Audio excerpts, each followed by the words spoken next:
sir. What nicer headphones to wear? These will be fine. I don't really need to hear anything. Hey, there we go. It works. Thank you, Chris, for saying that you're first again. It's really helpful. What? I'll send you a little text. Be like, hey, come here.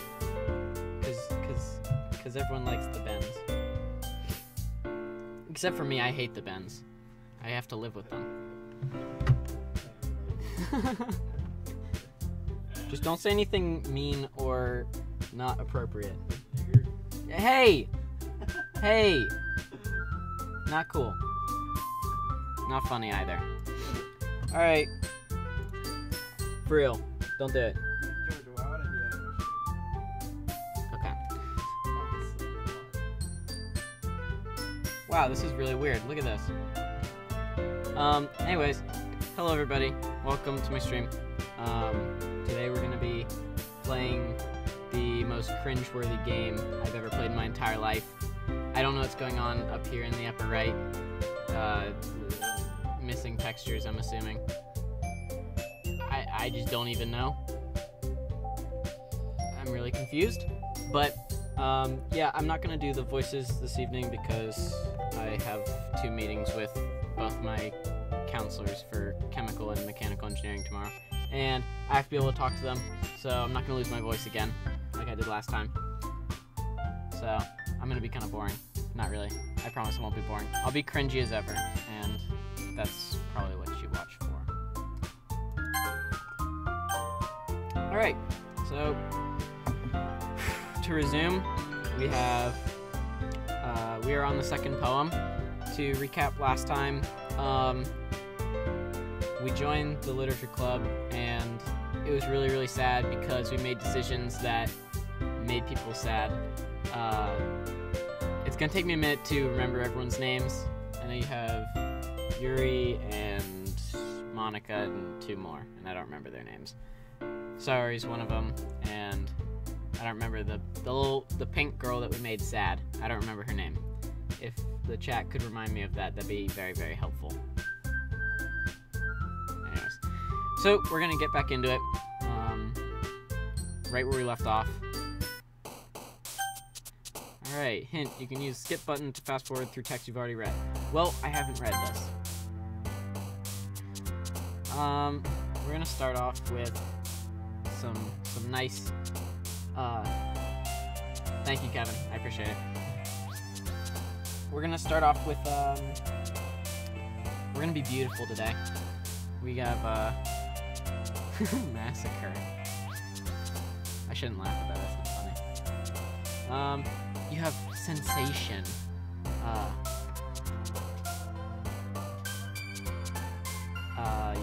You got passion. You got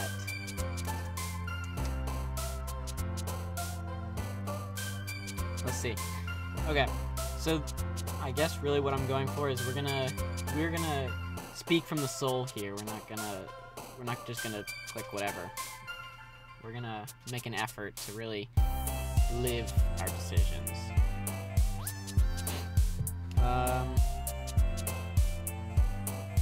Let's see. Like imagination. And hi everybody. Welcome to the stream. I love you all. Okay. Since we are of intellectual nature, we did not join this book club to be little hoes and hoe around. We joined this book club to learn.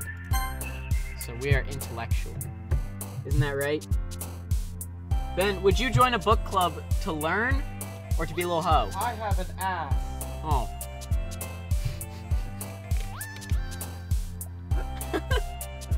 Alright, yeah, that wasn't one of the choices, but obviously he'd go to learn.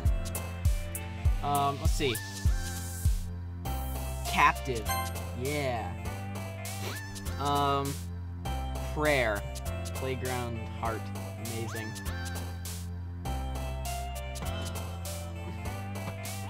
Hi Xavier, nice to see you again. We're gonna go with essence. Wow, that's cute. Unrequited.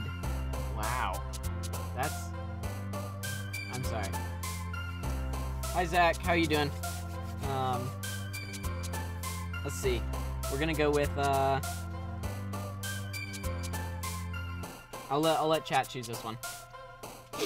Unrequited, uncanny, lipstick, insight, afterimage, childhood, comfort, fun, uncontrollable, party. Anything you guys want to do in particular? I'll let you guys choose. Afterimage from Kevin, comfort.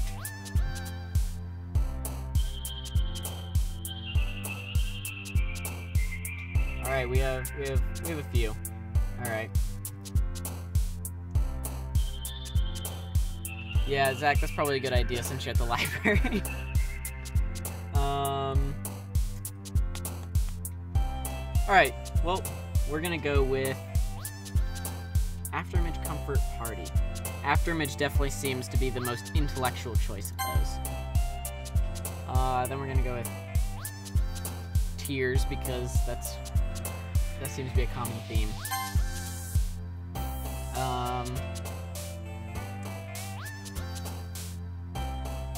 Wow, these are interesting. Papa. I am Papa, also known as Dadu. All right, let's see. You have depression. Yeah. Yeah. All right. So these are kind of weird. Let's go with fantasy, and then eternity. Philosophy. Sticky. Alright, so last time, just to catch some people up if they weren't here last time I did voices for some of the characters, and I will not be doing that because I have to speak with two of my guidance counselors tomorrow afternoon. And last time I lost my voice doing it, and that is not the goal for tonight. So, yeah. Anyways, we're gonna go with infinite, daydream,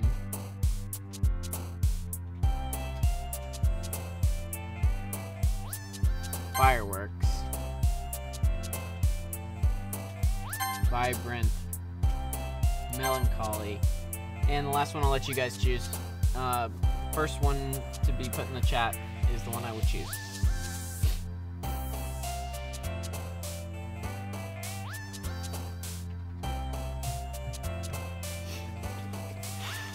Alright guys, remember if you are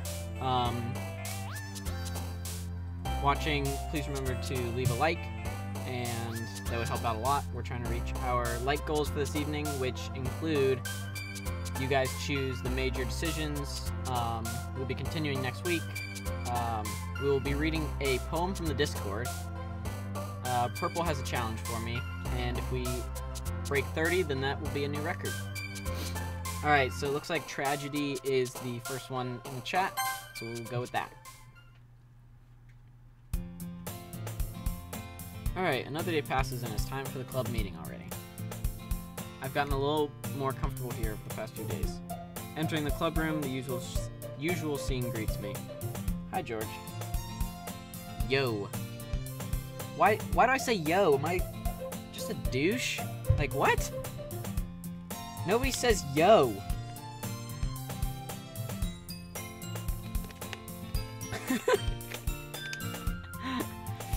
Okay, yo, Sayori. Because I'm a cool guy. We don't take any of that soft boy shit. Looks like you're in a good mood today.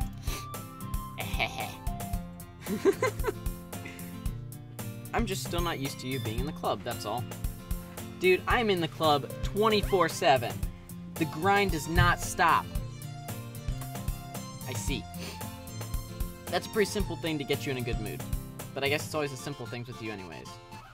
Huh. Speaking of which, I'm kind of hungry. will you come with me to buy a snack? No thanks. You're not cool enough for me to go get a snack with you. Because you know what? I am the snack. Eh? That's not like you at all. I have my reasons. Hi, Purple. Nice to see you. I'm very excited to hopefully get to your challenge this evening. That will be quite a fun event. Why don't we take a look at your purse, Sari? What the fuck? Why am I looking at people's purses? That's fucked up. Why that all of a sudden? No reason, really. I just wanted to look at it. God, I'm a little perv. What the fuck? Ah. So she nervously retrieves her coin purse. She fumbles with it to get it open. She's probably hiding porn in her purse. Gotta watch out. Then she turns it upside down and lets its contents spill onto the desk. Only 2 small coins fall out. Ah. See? Oh, she was trying to get me to buy her a snack. Okay. I can see right through you, sorry. That's not fair. How do you even know? It's simple. If you had enough money in the first place, you would have bought a snack before coming to the club room. Dude, I am an intellectual, I swear. I know these things before they happen. So either you're not hungry and want an excuse to take a walk, or you plan to conveniently forget that you spent all your money so that I would lend you some. But there's one more thing. You're always hungry, and so that only leaves one option. Wah! I really envision a Wario style wah right there. Like when you get smashed off the stage in Super Smash Brothers, and he's like flying into the distance. Yeah, that sort of thing. I give up. Don't make me feel guilty. Yeah. With 3 Ys. If you feel guilty, that means you deserve to feel guilty. Ha ha ha. Yuri suddenly giggles. What the fuck's so funny? Huh? Who does she think she is? What is this? This is not amateur hour. I know the ropes. I know what happens. Okay? That's the thing. I can't be caught off guard because I already know your personality types, okay? Eh? I didn't notice that she was listening in. Well, apparently she was. She was being a little eavesdropper, and that's not okay. Her face is in her book as always. Ah! I wasn't listening or anything. That's not true. See, she was listening. We all know she was listening, because she...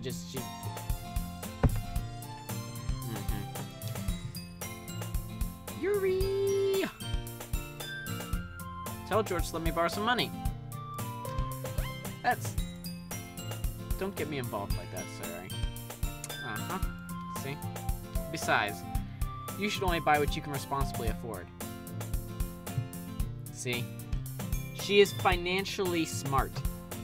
She probably has a budget written out for snacks and shit.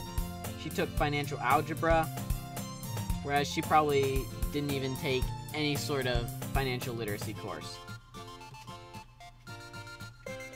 SMH. See? That's why we can't do this. See, Xavier, I know you're interested in what's behind the clothes, but we can't have that. We need to be educated in the traditional ways before we can be educated in the not safe for work ways. Oh wait, dang it, I just totally skipped that. Huh. Ah! Did I just... I didn't mean that. I don't know what she meant, I'm gonna be honest. I got too absorbed into my book. Ahaha! Okay, the laughs and the noises that people make when they laugh in these games into text form are probably the part that gets me the most about this, is that why put it into text form like that? Oh gosh. I really like when you speak your mind, Yuri. It doesn't happen much, but it's a fun side of you. There's no way you could think that. You were right, though. I did something bad and now I have to accept the revolution. I don't know if revolution is really the best word to put there, but I feel like some different synonyms could be used to improve the academic integrity of this game based on accept the revolution. Oh, see, that makes sense.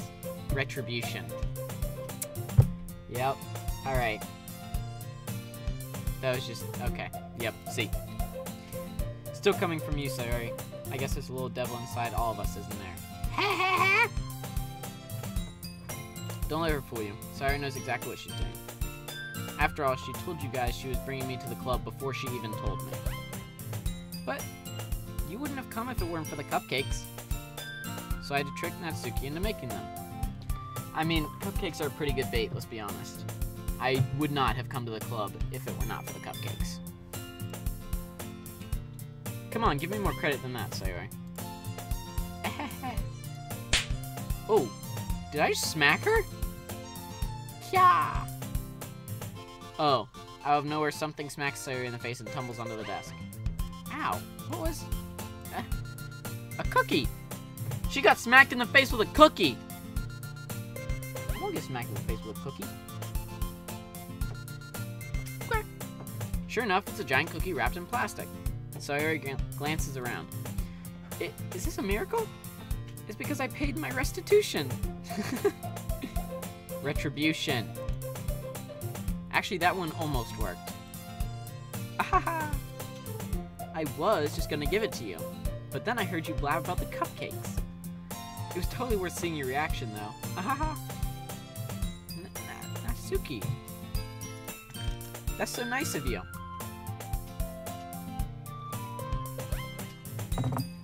Am I gonna be honest with you guys? These three seem to be getting along awfully well for how much they were at each other's throats last time. Yeah. I'm so happy. Sayori hugs the cookie. Okay. So the cookie's getting hugs. No one else is getting hugs in this room. And I'm okay with that because I'm here for the intellectual properties that come with being in a literature club. Hi, Caroline. How are you doing? Geez, just eat it. Sayori rapidly tears open the wrapper and takes a big bite. So good.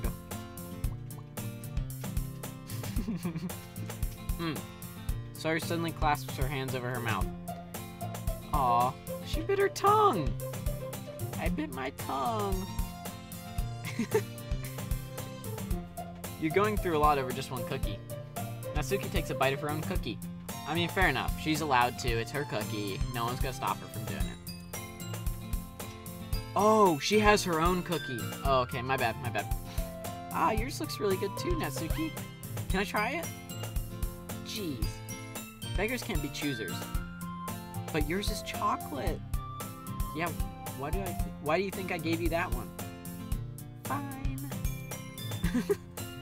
Still, I'm really happy that you shared this one with me. Yikes. Alright.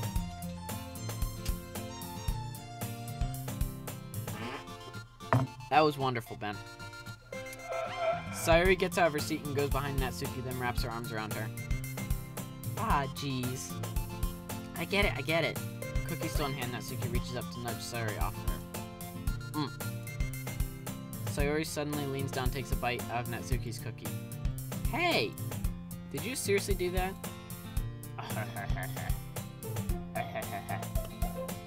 Immortal Septic Eye. Hello. How are you doing today? Mouthful, Sayori trots away to safety. So she doesn't get smacked. Yuri and I laugh as well. Geez, you're such a kid sometimes. Monica, can you tell Sayori?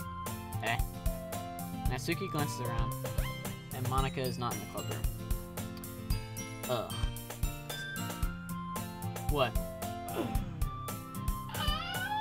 Okay. Where is Monica, anyways? Good question. That's it. I'm stealing your stream. No, you cannot. You gotta take your kid to work today. Fuck off, Ben. Have any of you heard anything about her being late today? Not me. Go back to doing your stuff. Why are you staring at me? No. Oh my god, you're a child. I want to be a part of it. Give me a bit. Ugh. Judy must be a part of it. No, don't worry. The what happened? Why is the screen not changing? Yeah, I haven't either. I changed my pants. Alright, yeah, something broke with the game. Let me stop streaming and I will restart it.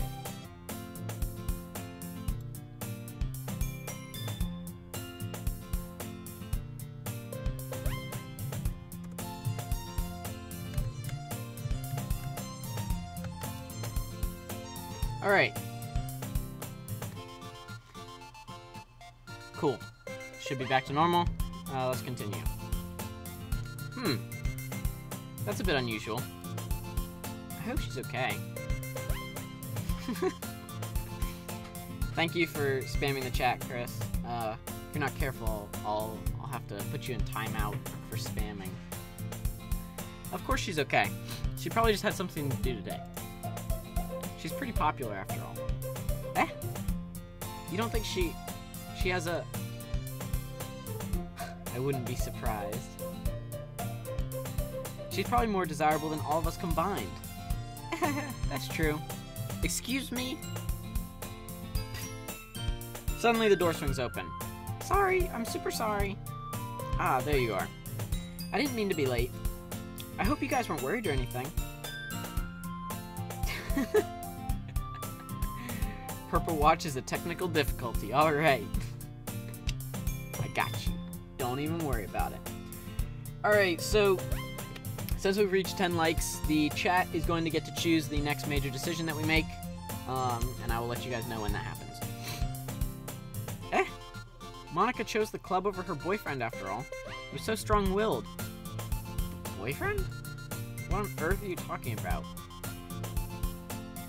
Oh yeah, she's kind of creepy. Monica quizzically glances at me.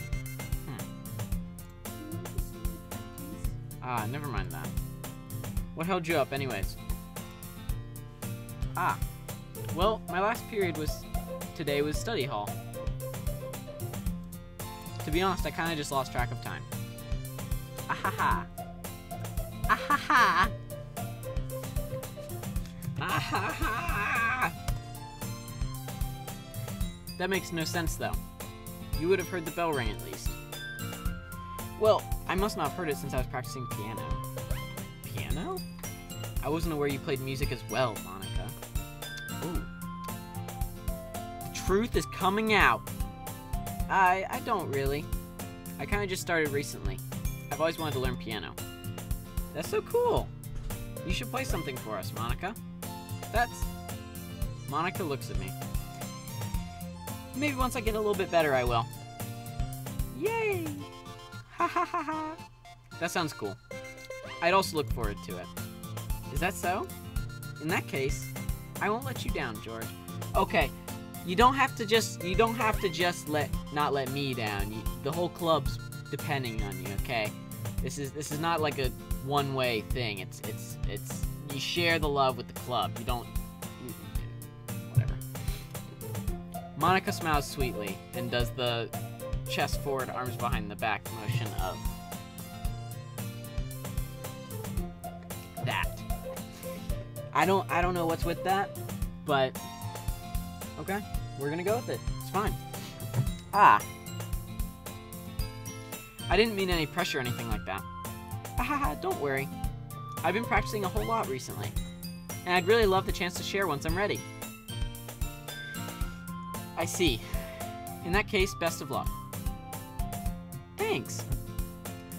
So I didn't miss anything, did I? Not really. I choose to leave out Sayori's mischievous escapade.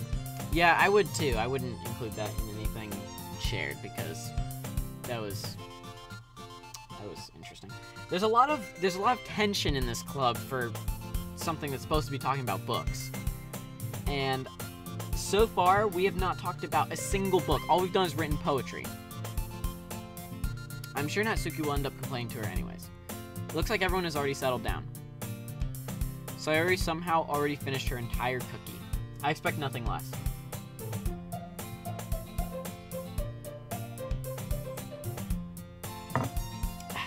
I am drinking Earl Grey tea at the moment to help with my voice, and I think it's doing some good stuff. Give me 1 minute.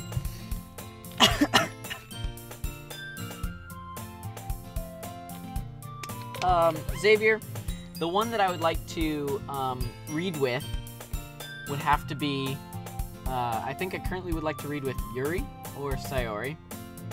I feel like I'd kind of be teaching the literature comprehension to Sayori, though, so I might need to be reading with someone of my own caliber. Yuri's back to her book, and Natsuki disappeared into the closet. It's okay. You don't have to come out of the closet right now.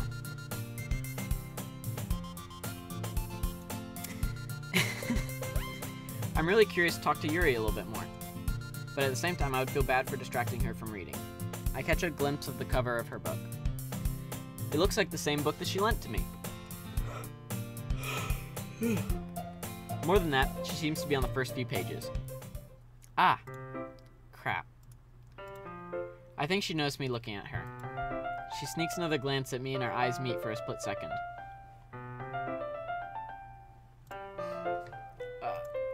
But that only makes her hide her face deeper in her book. Sorry, I was just spacing out. I mutter this, sensing I made her uncomfortable. Oh, okay, hold on. Give me a sec.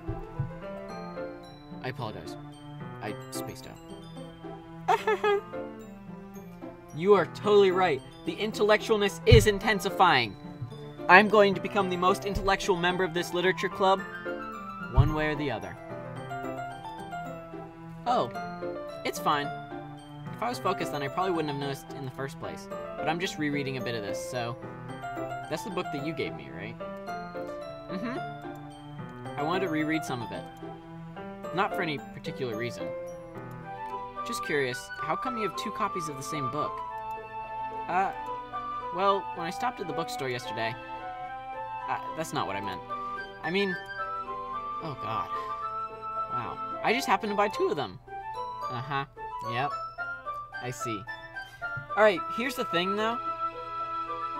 Just admit that you're trying to be an intellectual with me, and it's totally good. I'm not gonna get mad. See? I don't think there's anything wrong with intellectualifying with people. It's like sex for smart people. You gotta quote me on that, by the way. Sex for smart people is reading the same book. There you go. Food for thought right there. There's something fairly obvious here that Yuri isn't telling me, but I just decided to let it go. I'll definitely start reading it soon. I'm glad to hear. Once it starts to pick up, you might have a hard time putting it down. It's a very engaging and relatable story. Is that so? What's it about, anyways? Well, Yuri closes the book and scans her eyes over the back. Dude, she has not read this. I swear. She's reading it for the first time. She's trying to intellectualify with me. The book is titled Portrait of Markov. Okay, is this a real book? Because if so, I think there's a bit that I need to be reading. There's an ominous-looking eye symbol on the front cover. That means Illuminati confirmed. Illuminati intellectuality.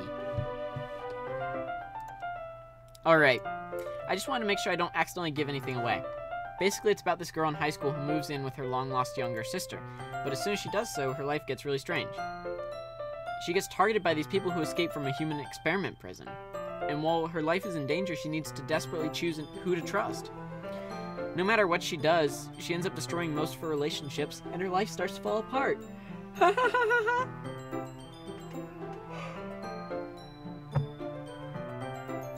Alright, she's giving me the entire life story here, and I just don't need that, okay?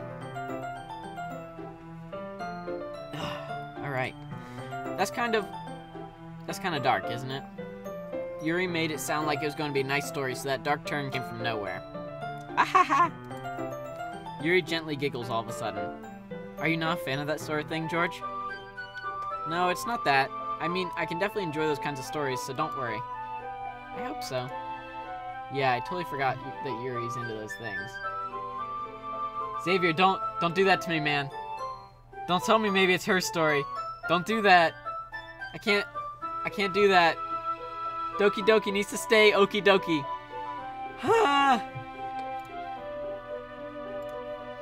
She's so shy and reclusive on the outside, but her mind seems to be completely different. It's just that these kinds of stories, they challenge you to look at life from a strange new perspective. Oh my goodness, why am I yawning so much? When horrible things happen not just because someone wants to be evil, but because they have their own goals or their own philosophy that they believe in. Then suddenly, when you thought you related to the protagonist, they're made out to be the naive one for letting their one-sided morals interfere with the villain's plans. I'm rambling, aren't I? Yeah, you are. Not again. I'm sorry. Hey, don't apologize. I haven't lost interest or anything. Well, I guess it's alright then. But I feel like I should let you know that I have this problem. When I let things like books and writing fill my thoughts, I kind of forget to pay attention to other people. So I'm sorry if I end up saying something strange, and please stop me if I start talking too much. I really don't think you need to worry. That just means you're passionate about reading. You're a true intellectual! The least I can do is listen. It's a literature club, after all. That's true. In fact, I might as well get started reading it, right? You don't have to. What are you saying?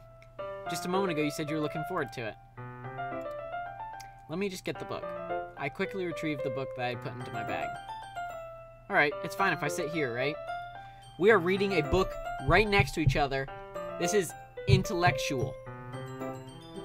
This is mastery level intellectual. I slip into the seat next to Yuri's. Yeah. Are you sure? You seem a little apprehensive. I'm sorry. It's not that I don't want you to. It's just something I'm not very used to. That is, reading in company with someone. I see. Well, just tell me if I end up distracting you or anything. Alright. I open the book and start the prologue. I soon understand what Yuri means about reading in company. It's as if I can feel her presence over my shoulder as I read. Spoopy ghosts. It's not a particularly bad thing. Maybe just a little distracting, but the feeling is somewhat comforting. Yuri is in the corner of my eye. I realize that she's not actually looking at her own book. I glance over, and it looks like she's reading from my book instead. Sorry. I was just... Yuri, you really apologize a lot, don't you? I do? I don't really mean to. Sorry. I mean... Ahaha. Here, this should work, right? Ooh, wow. Alright. This is getting a little intellectual, a little fast. This isn't even private. This is in the middle of a book club. I slide my desk until it's up against Yuri's, then hold my book more between the two of them. So what you're telling me is that before, we're like a full desk length apart, and she's like all the way over here, like reading my book? Okay. That's not slick or smooth at all. She is most certainly just like, she was staring across the aisle of desks.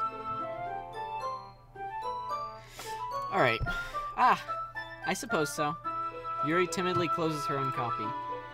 Once we each lean in a little bit, our shoulders are almost touching. It feels like my left arm is in the way, so I instead use my right hand to hold the book open. I guess that makes it kind of difficult to turn the page. Here.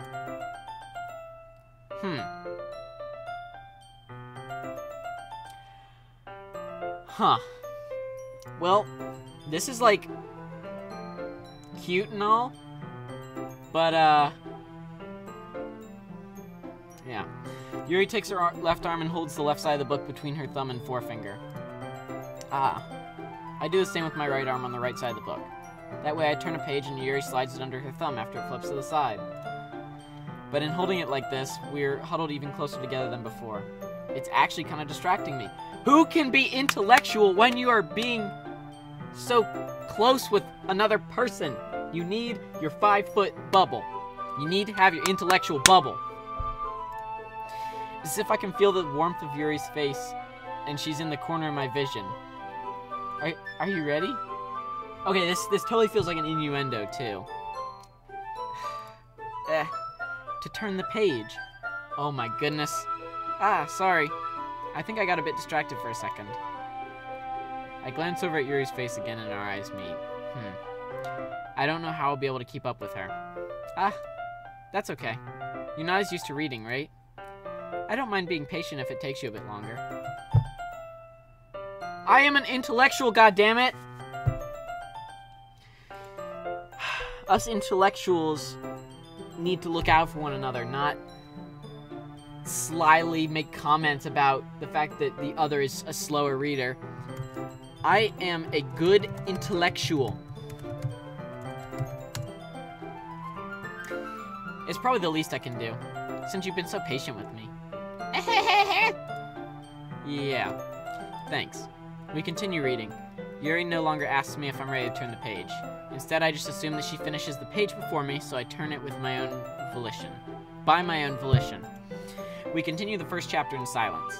Even so, turning each page almost feels like an intimate exchange. My thumb gently letting go of the page, letting it flutter over to her side as she catches it under her own thumb.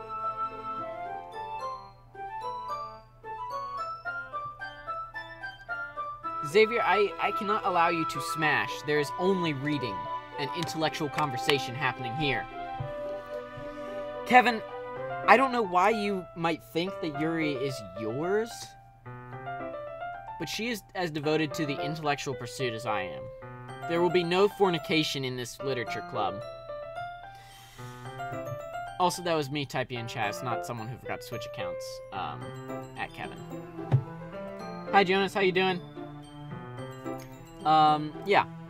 Hey, Yuri. This might be a silly thought, but the main character kind of reminds me of you a little bit. You think so? How does she?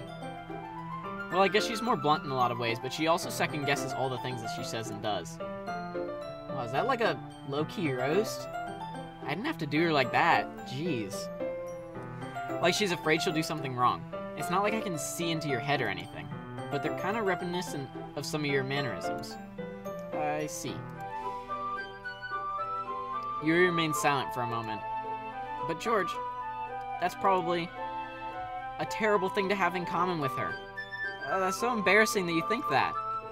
Wait, I didn't mean it in a bad way or anything. Sorry, I really didn't know that you were self-conscious about that sort of thing. See, I go and say stuff and then shit happens. I guess I more meant that it's kind of cute. Ah, what are you saying all of a sudden? Okay everyone. I think it's about time we shared today's poems with each other. We might not have enough time if we wait too long. Ah. Yuri exhales, spared from finishing her thought. Is that alright, Yuri? You look kind of down. I'm sorry if you haven't been looking forward to this. It's not. It's fine. Yuri releases her hand from the book, causing it to close on top of my thumb. Alright. That's fine. Xavier, you're not allowed to smash. This is a literature club, not a fornication club. You children need to understand this. Alright. I guess I'll do some more reading tonight. Or would you prefer I only read it with you? I guess I don't have too much of a preference either way.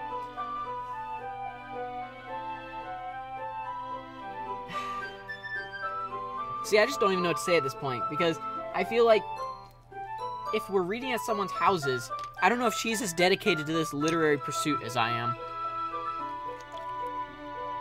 I mean, I'd hope so, but there's really no way to verify this. In that case, I'll read a little more tonight. It'll be more fun to read with you after it picks up a bit, you know? That's good reasoning. In that case, feel free to finish the first 2 chapters in your own time. Alrighty. Xavier, would you like to smash her book? Okay, that is respectable. As a fellow literature club member, Xavier, I give you permission to smash that book. Killer Kitty, you too. You are a fellow intellectual club member, and you may also smash a book over someone's head. Specifically, Midi Ninjas, because he just pickle-ricked in my chat. If it wasn't his first time doing it, I would give him a timeout for that. I stand up. I make a mental note of where I left off in the book, then slip it back into my bag. Dude, see, I am a true intellectual. I don't even need a bookmark. Yeah, that's true. Smash that motherfucking like button, because we're gonna smash some books. We're gonna smash that like button. Heck yeah. Alright. This is the first decision. It's not a major one, I guess. But, I mean, it might make a change. Chat, do you have any preference of who we're smashing first? I mean, reading our poem to first?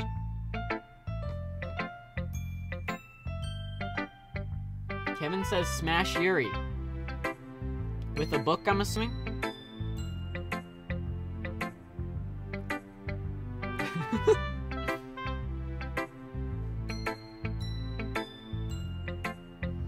Alright, Yuri it is. I'm glad you guys are on board with purple-haired intellectual girl. Alright, give me 1 sec.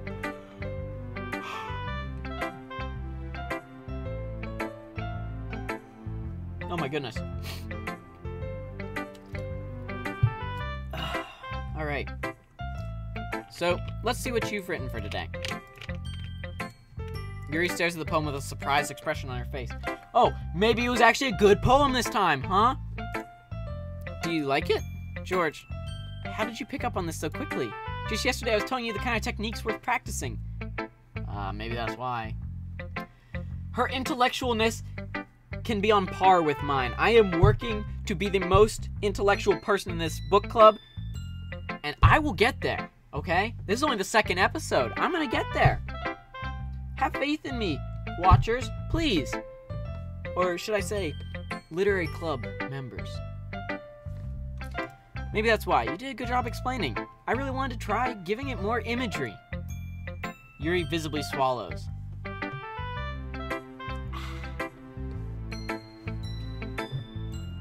See, I'm not gonna make an innuendo here, but if she intellectually swallows like that, we're on a good track. Even her hands appear sweaty. Ew. I'm not used to this. Used to what? I don't know. It's fine, take your time. Yuri breathes and collects her thoughts. I know that Yuri likes to think before she speaks, so I offer that patience to her. Yeah.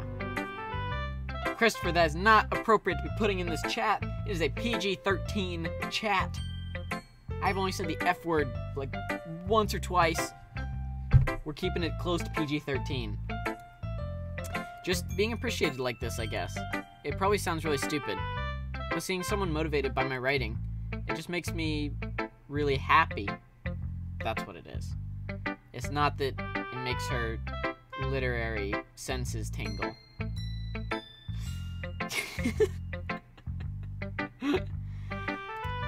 Are you saying you've never shared your writing before? Yuri nods.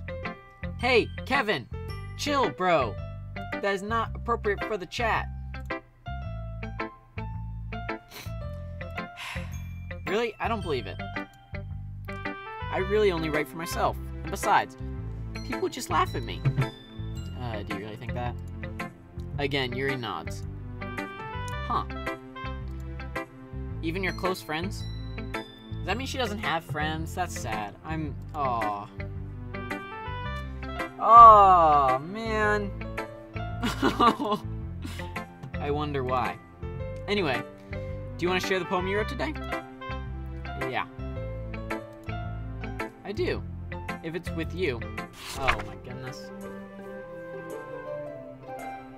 The raccoon. Give me 1 sec. figure out where my roommate went. The raccoon. It happened into the dead of night while I was slicing bread for a guilty snack. My attention was caught by the scuttering of a raccoon outside my window. That was, I believe, the first time I noticed my strange tendencies as an unordinary human. Ooh, spoopy. I gave the raccoon a piece of bread, my subconscious well aware of the consequences. Well aware that a raccoon that is fed will always come back for more. The enticing beauty of my cutting knife was the symptom. The bread, my hungry curiosity. The raccoon, an urge. Dun dun dun! The moon increments its phase and reflects that much more light off my cutting knife. The very same light that glistens in the eyes of my raccoon friend. I slice the bread, fresh and soft. The raccoon becomes excited. Or perhaps I'm merely projecting my emotions onto the newly satisfied animal. The raccoon has taken to following me. You could say that we've gotten quite used to each other. The raccoon becomes hungry more and more frequently, so my bread is always handy. Each time I brandish my cutting knife, the raccoon shows me its excitement. A rush of blood. Classic Pavlovian conditioning. I slice the bread, and I feed myself again. What? That's so mean! No way!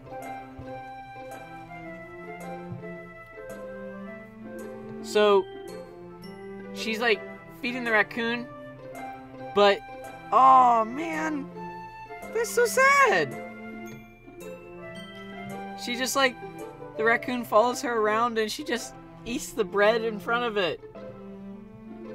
Oh. I was a little more daring with this one than yesterday's. Yeah, I can see that. It's a lot more metaphorical. I don't know if it's my fault, but I can't begin to imagine what this poem is about. That's right. It's a bit closer to my preferred writing style.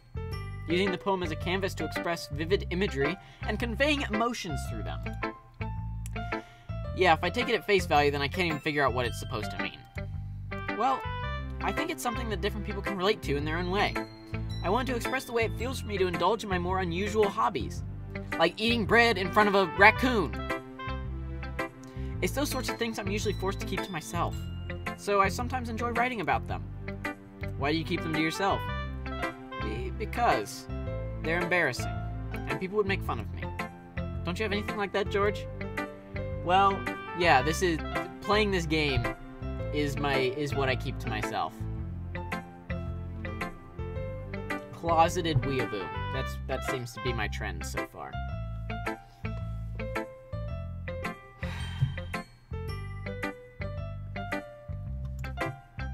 If you couldn't see the disappointment in my eyes there at myself, take a closer look because it's there. Yeah, I guess I do. I feel like everyone has a little something like that. The best we can do is respect each other in our individualities. Even if it's difficult sometimes, and some things make us uncomfortable. This game makes me uncomfortable! After all, if I hadn't learned to embrace my own weirdness, I would probably hate myself. I might be ranting a little bit now. But I'm glad that you're a good listener. Damn right. Alright, who are we showing the poem to next? Call the hotline of the YouTube live chat to do the thing. Yeah. Consume the trash panda. Yes. I think this is a good course of action, as the trash panda does not really need to be alive. It can be a dead trash panda. Alright, we have Monica. Sorry, Monica. Monica it is. Hi again, George. How's the writing going? Alright, I guess. I'll take that. As long as it's not going bad. I'm happy that you're applying yourself. Maybe soon you'll come up with a masterpiece. Ahaha, I wouldn't count on that. You're right, I wouldn't count on that either. You never know. Want to share what you wrote for today? Sure, here you go. I give my poem to Monica. Oh no. Sorry, I hit settings. Don't worry. We're all good. Alright. Great job, George. I was going ooh in my head while reading it. It's really metaphorical. I'm not sure why, but I didn't expect you to go for something so deep. I guess I underestimated you. Damn right. I am an intellectual, and that's why I run this club. It's easiest for me to keep everyone's expectations low. That way, it always counts when I put in some effort. Hey. That's the work of a true intellectual right there. That is how you get by in life. Not really, I don't recommend that. I recommend putting forth your full 100% effort. But, if that's what you want to do, go ahead. You're okay. Ahaha, that's not very fair. Alright. From my trend, I would normally do Monica's pose here because it's really cringy, but I'm not going to this time because I don't need to. You guys already know what I would do. Well, I guess it worked anyway. You know that Yuri likes this kind of writing, right? See, that's why I showed it first, see? Because I'm intellectual, she an intellectual. And I think that's the best thing, is that the rivalry between the intellectuals is where... that's where the true tension builds. Sexual tension? Intellectual tension. Writing that's full of imagery and symbolism. Unlike Sayori, who likes using simple and direct words to describe happiness and sadness, Yuri likes it when readers are left to derive their own meaning out of it. It's very challenging to write that like that effectively. Both allowing people to get something out of it just by feel, or letting them deeply analyze all the nuances. It can take years of practice, which I'm assuming Yuri has at this point. I never really asked, though. I'm sure I'm nowhere near her level yet. Don't worry so much about that. I don't know if Monica is that intellectual. She is the president, but I don't know if she's as intellectual as Yuri. You do your own thing. Just keep exploring and learn by trying new things. But anyway, you want to read my poem now? Oh my gosh, I just did it again! I like the way this one turned out, so I hope you do too. Alright, let's take a look.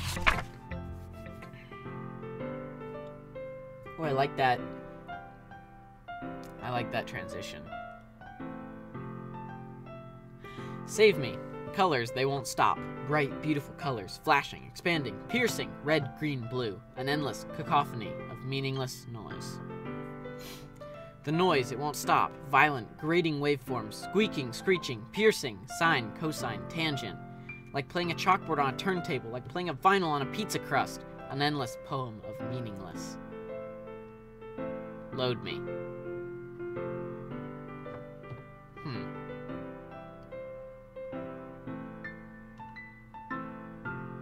Save me, load me. Alright. That's interesting. I don't really know what that means.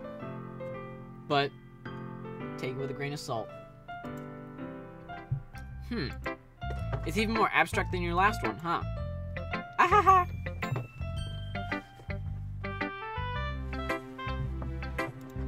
I guess it's just the way I write. I'm sorry if you don't like it. No, I never said that. It's just the kind of thing I've never really seen before, I guess. I kind of like playing with my space on the paper. Choosing where and how to space your words can totally change the mood of the poem.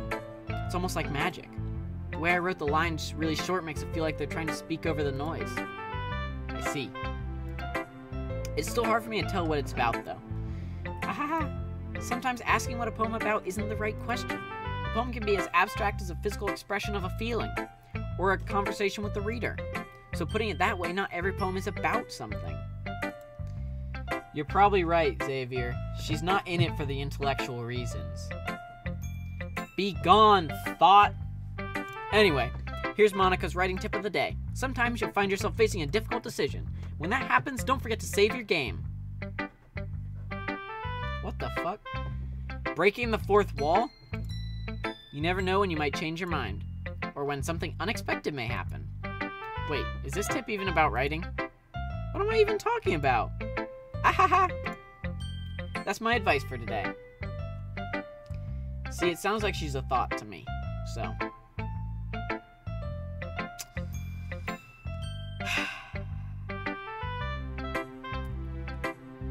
I just don't even know what to say to that. Thanks for listening. For the meme reference, you belong in two camps. All women are queens, and if she breathes, she's a thought. One of two. Who are we reading to next? Sayori or Natsuki?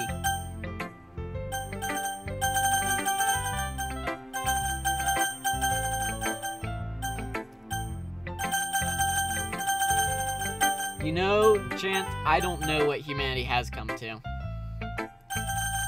You have to choose one, please, for me to, okay, Kevin says Natsuki, we're going with that. Bam, done. Well, if it's not really any worse than your last one. But I can't really say it's any better, either. Phew. Huh. Phew what? Well, anything that isn't a train wreck, I'll take as a win. And I get the feeling you're probably the most critical.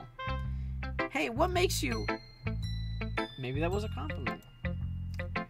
Ha, glad to see someone recognize my experience. Well then, keep practicing and maybe you'll be as good as me someday. That's, Something tells me Natsuki completely missed the point, and I would agree.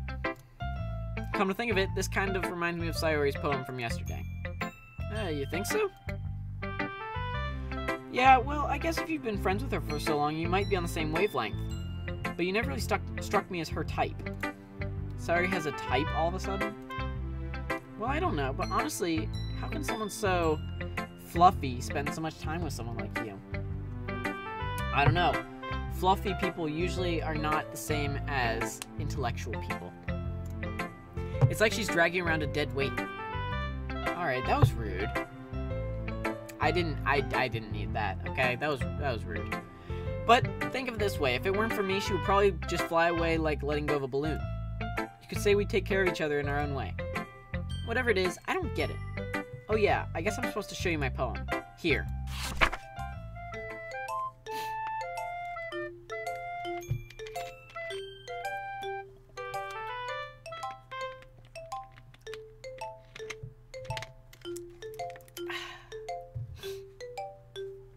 Amy likes spiders. You know what I heard about Amy? Amy likes spiders. Icky, wriggly, hairy, ugly spiders. That's why I'm not friends with her. Amy has a cute singing voice. I heard her singing my favorite love song. Every time she sang the chorus, my heart would pound to the rhythm of the words. But she likes spiders. That's why I'm not friends with her. One time, I hurt my leg really bad.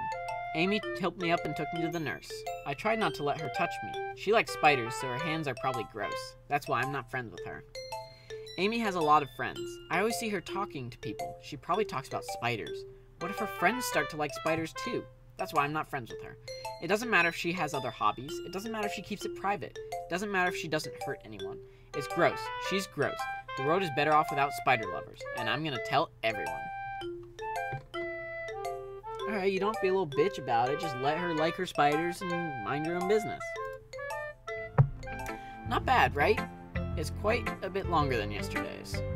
Yesterday's was way too short. I was just warming up. I hope you didn't think that was the best I could do. No, of course not. Anyway, the message is pretty straightforward in this poem. I doubt I have to explain it. Sometimes you can explain complicated issues with much simpler analogies, and it helps people realize how stupid they're being. Like, anyone would agree that the subject of this poem is an ignorant jerk. Do you know people like that?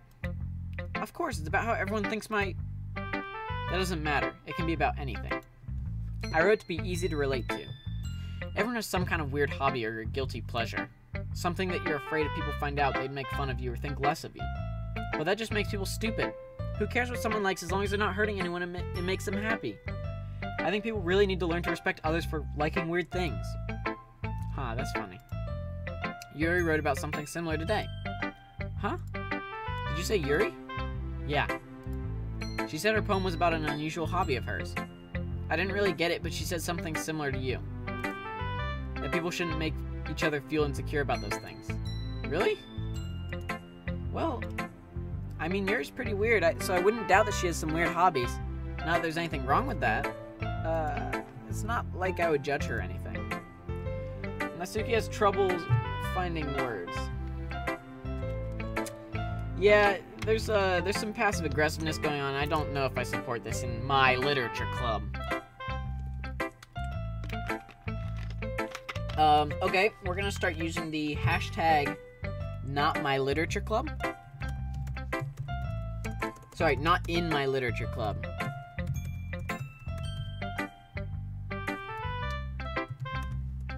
There we go. Perfect. That's the new hashtag, guys. Not in my literature club. I guess I should try not to be so mean to her. If she feels insecure about her weird behaviors and stuff, I mean, I always hate people who make me feel insecure. And Yuri made me feel insecure yesterday. But the way you put it, it sounds like she's learned her lesson. Well, I would say so. Even if her writing style is really different, I'm sure she'll appreciate the message in her poem. In your poem. It's what I do best, after all. I don't like writing unless there's a good message to take away from it. Like conveying emotions is important. But I want to make people think, not just feel. Alright. I'm gonna write a good one for tomorrow too, so look forward to it. Alright, so last but not least. Ooh, I like this one, George. It has some nice feelings in it. Ah, I'm glad. Still though, your tone makes it sound like you liked yesterday's poem better. I guess you caught me. Sometimes you know me a little too well for my own good. Well, don't just try to be nice about it. If I'm doing a bad job, then I'd rather just hear it. No. I still like this one, I promise. You know I wouldn't lie to you, George. I mean, she might. Who knows? Never ever. Oh, there we go. She said never ever, so of course she didn't lie to me. We're good. Yeah, I guess so. What made yesterday's poem so great compared to this one, then? Well, I'm not very good at figuring out if poems are good or bad. But that's why I just go by my heart. If it makes me feel things, then it must be a good poem. I'm not sure that's exactly how it works. Then again, I guess conveying feelings is a pretty important part of this whole thing. Yeah, maybe. Honestly, I don't even know what kind of writing you like in the first place. Yeah, me neither. She's not helpful, see? Thank you, Xavier. Not in my literature club. Hey, Kevin, Purple, you guys gotta chill, okay? Why don't you at least try giving it some thought? Aw, you want to write something for me? That's so sweet. Yeah, right.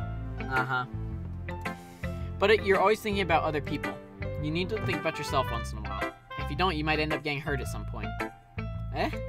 Well, I don't really know what you mean, but I'll try and keep it in mind. Well, whatever. Anyway, let's see.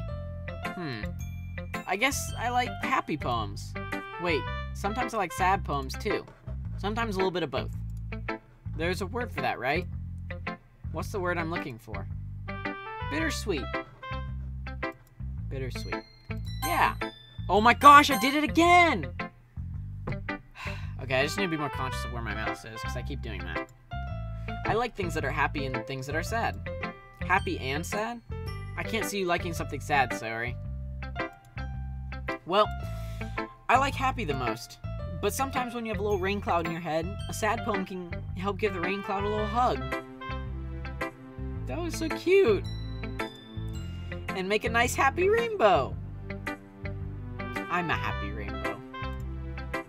Sorry, that's unexpectedly poetic. It is?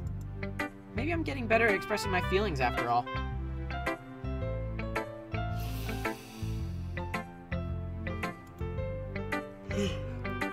Thanks, George. I should go write that down then. You can read my poem now, okay? Bottles. I pop off my scalp like the lid of a cookie jar. It's the secret place where I keep all my dreams. Little balls of sunshine all rubbing together like a bundle of kittens. I reach inside with my thumb and forefinger and pluck one out. It's warm and tingly, but there's no time to waste. I put it in a bottle to keep it safe, and I put the bottle on the shelf with all the other bottles. Happy thoughts, happy thoughts, happy thoughts in bottles, all in a row. My collection makes me a lot of friends. Each bottle a starlight to make amends. Sometimes my friend feels a certain way. Down comes a bottle to save the day. Night after night, more dreams. Friend after friend, more bottles. Deeper and deeper my fingers go. I didn't like that line. Like exploring a dark cave, discovering the secrets hiding in the nooks and crannies, digging and digging, scraping and scraping. I blow dust off my bottle caps. It doesn't feel like time elapsed. My empty shelf could use some more. My friends look through my locked front door. Finally, all done, I open up and in come my friends. They come in such a hurry. In they come in such a hurry. Do they want my bottles that much? I frantically pull them from the shelf one after the other, holding them out to each and every friend, each and every bottle. But every time I let one go, it shatters against the tile between my feet. Happy thoughts, happy thoughts, happy thoughts in shards all over the floor. They were supposed to be for my friends who aren't smiling. They're shouting, pleading, something, but all I hear is echo, echo, echo, echo, echo inside my head. That was dark. Wow. I don't think that's giving any rain clouds any hugs, I'm gonna be honest with you. Like, there are no rain cloud huggings going on right now, and that it was a bunch of I don't even know. Give me 1 second. I have to plug in my phone so I can still read my my Purple Watch chat. Otherwise, it's going to die. I was not prepared for this. Oh dear. Oh damn it! Hold on. Give me a sec. Oh no. Bam. Headshot. Got it. Yeah, there were definitely some rain clouds and some possible innuendos in that poem, and I don't support those in my literature club, as you all might know.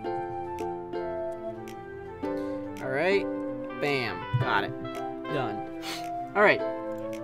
That was dark. We're gonna move on. Was not a fan of that whole exchange. Let's just forget about it and keep going. Holy crap. Sorry, did you really write this? Of course I did. Didn't I tell you yesterday I was gonna write the best poem ever? Yeah, but I mean, I didn't expect something like this coming from you.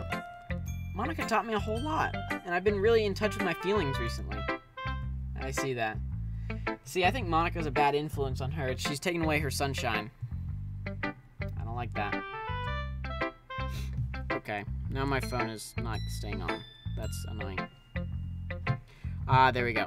Fixed. Done. Bam. Easy money. Ah! Why is it not going? Okay, I messed something up, but it's okay. It's okay, it's okay. I see that. It's almost kind of creepy. Creepy? Well, not exactly. Maybe because I'm so used to being cheerful. Well, never mind. I'm thinking too hard about it. The point is, it came out good, so you should be proud of it. Aw, thanks. I feel like I was meant to express myself this way. No, go back to being happy. Go back to being the airhead. It even helps me understand my own feelings a little bit better. Writing is like magic. You've gotten pretty passionate about this, huh? I hope you keep it up. Yeah, writing's the best. I'm gonna keep writing until I die. Yikes. Don't get ahead of yourself. Sayori's always had a habit of getting obsessed with something before dropping it no more than a week later. I wonder if this is one of those times. But seeing the passion in her eyes makes it hard for me to be pessimistic. Oh my goodness. Okay, everyone. We're all done reading each other's poems, right? I have something extra planned today, so if everyone could come sit at the front of the room. Is this about the festival? Well, sort of. Do we really have to do something for the festival? It's not like we can put together anything good in just a few days. We'll just end up embarrassing ourselves instead of getting any new members. That's a concern of mine as well. I don't really do well with last-minute preparations. Don't worry so much. We're going to keep it simple, okay? We won't need much more than a few decorations. Sayori has been working on posters, and I've designed some pamphlets we can give out during the event. Okay, that's... Oh my goodness. That's great and all, but that doesn't tell us what we're actually going to be doing for the event. Ah, sorry, I thought you'd heard about it already. We're going to be performing. Performing? I don't know about that. I did not join this club to become a performer, I can tell you that much. But, Monica? Yeah, we're gonna be having a poetry performance. Each of us are going to choose a poem to recite during the event. But the cool part is, we're also gonna let anyone else come up and recite poems too. Sayori's putting it on all the posters in case anyone wants to prepare ahead of time. Sayori, who's been coloring a poster, holds it up for us to see. Are you kidding me, Monica? You didn't already start putting those posters up, did you? Well, I did. Do you really think it's that bad of an idea? Well, no. It's not a bad idea. But I didn't sign up for this, you know? There's no way I'm gonna be performing in front of a group of people like that. I agree with Natsuki. I could never, in my life, do something like that. Imagining it, Yuri shakes her head in fear. Guys, no, sorry. I understand where they're coming from. Remember that Natsuki and Yuri have never shared their poems with anyone until just a couple days ago. Yeah, I don't want to share my poems either. It's a lot to ask for them to recite their poems out loud to a whole room full of people. I guess I kind of overlooked that. So, I'm sorry. But, I still think we should give it our best. We're the only ones responsible for the fate of this club. If we start the event and each put on a good performance, then it will inspire others to do the same! And the more people who perform, the better we'll be able to show everyone what literature's all about! Of course, we need to spread the good word of Literature Jesus. I don't know who Literature Jesus is, but...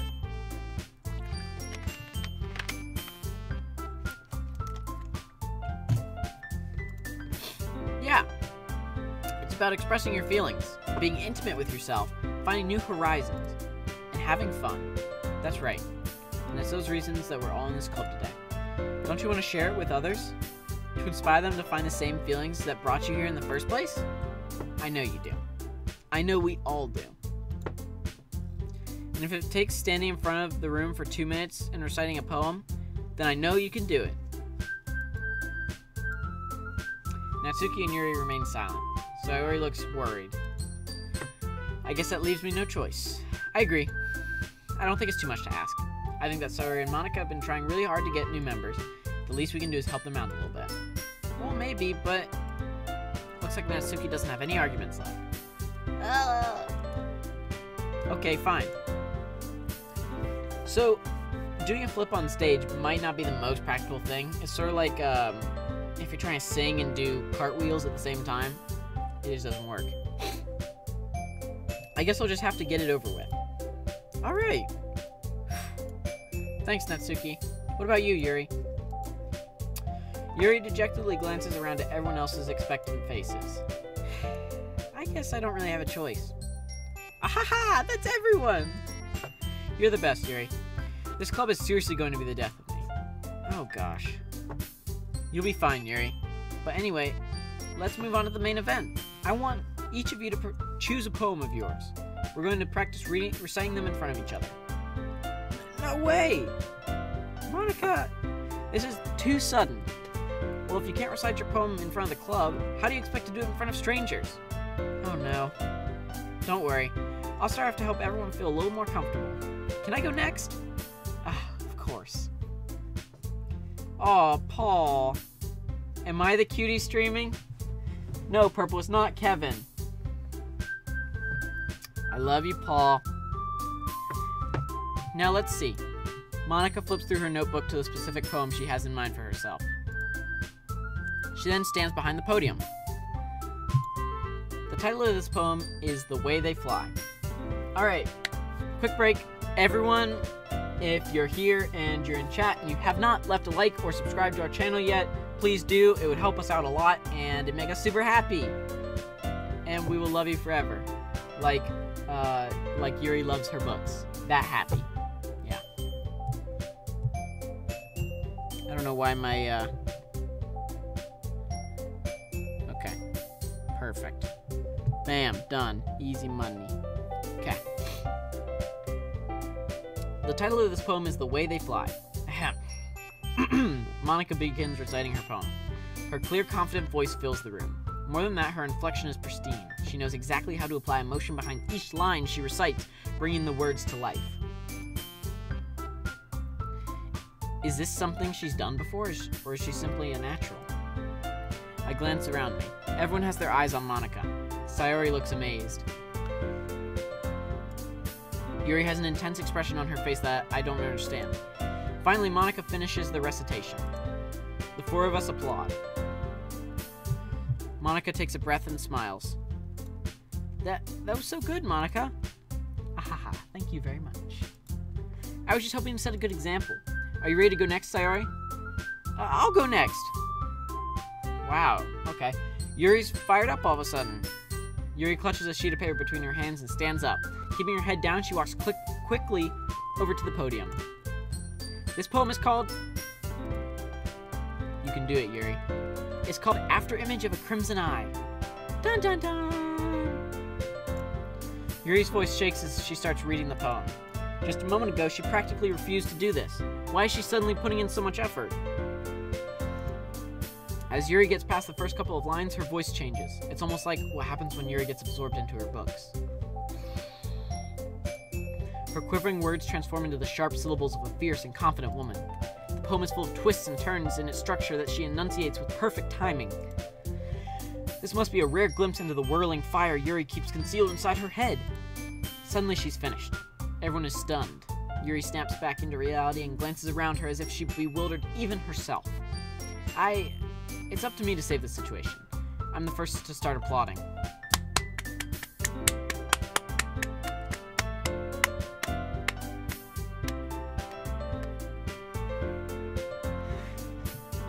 Everyone joins me afterward and we give Yuri the recognition she deserves. It's not that we didn't want to applaud for her, but we were caught so off guard that we must have forgotten. As we applaud, Yuri holds the poem to her chest and rushes back into her seat. Oh wow, that was a quick exit. Wow. Yuri, that was really good. Thank you for sharing. Looks like Yuri is down for the count. Okay, I guess I'm next then. Sayori hops out of her chair and cheerfully walks to the podium. This one's called My Meadow. Ah. Ahaha. Sorry, I giggled. Sorry. It's a lot harder than I thought. How did you guys do it so easily? Try not to think of it like you're reciting to other people. Imagine you're reciting it to yourself, like in front of a mirror or in your head. It's your poem, so it'll come out the best that way. I see. Okay then, Sayori begins her poem. Somehow it feels like her soft voice was made as a perfect match. Alright, this game describes her as a very soft-spoken and very gentle person, but see, she's just not as intellectual as I would like. And we are only in it for our intellectual gain.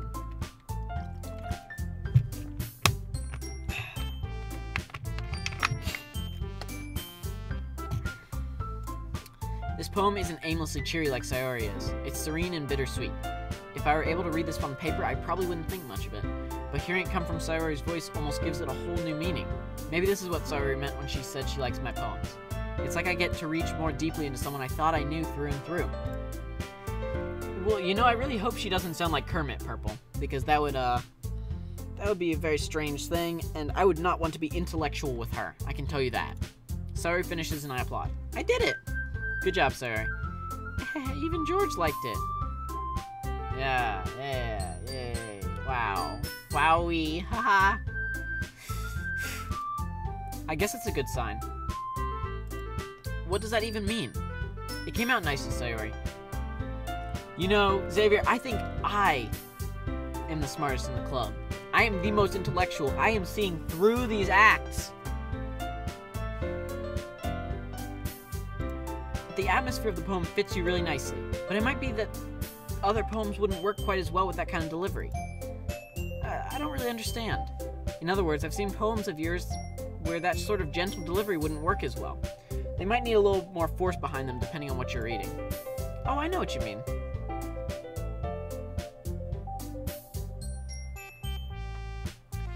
Purple, the chair in the back of the classroom is not the smartest. That's where people go to keep their cookies. And their cupcakes. That's the cupcake room. Well, I've been practicing that kind of thing. It's just embarrassing to do in front of everyone. Then next time I'm gonna make you pick a poem that challenges you a little more. We don't have that much time before the festival, you know? Okay. Now, who's next? Natsuki? Don't make me go before George. It's not like I can compare you guys anyway. Might as well let George lower everyone's standards a little before I have to do it. What the heck?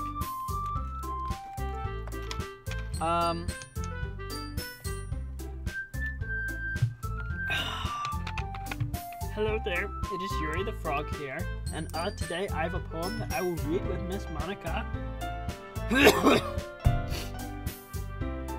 Natsuki, it's fine, it's fine. I might as well get it over with. But it's not like I have much of a selection of what to read. I'll just have to go with what I wrote for today. I stand up and step in front of the podium. Everyone has their eyes on me, making me feel terribly awkward. I recite my poem. Since I'm not exactly confident with my own writing, it's hard to put energy into it. Despite that, once I finish, I receive applause anyway. Sorry, I'm not really as good as everyone else. Don't worry about it so much. I think it's less about your abilities and more about your lack of confidence in your writing. That's something that'll improve over time, though. Yeah, maybe. Top 10 strongest attacks in anime. Natsuki's burns. They really hurt, and I wish that I had some burn heals.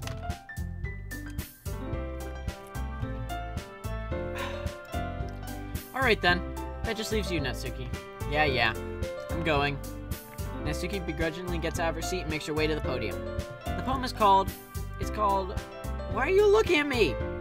Because you're presenting. Huh. Anyway, the poem is called Jump. Yump. Natsuki takes a breath. Once she starts reciting her poem, her sour attitude disappears a little. While she's still a little unenthused, her poem has a rhythm and rhyme to it. It's Natsuki's trademark style, and it works surprisingly well when spoken aloud.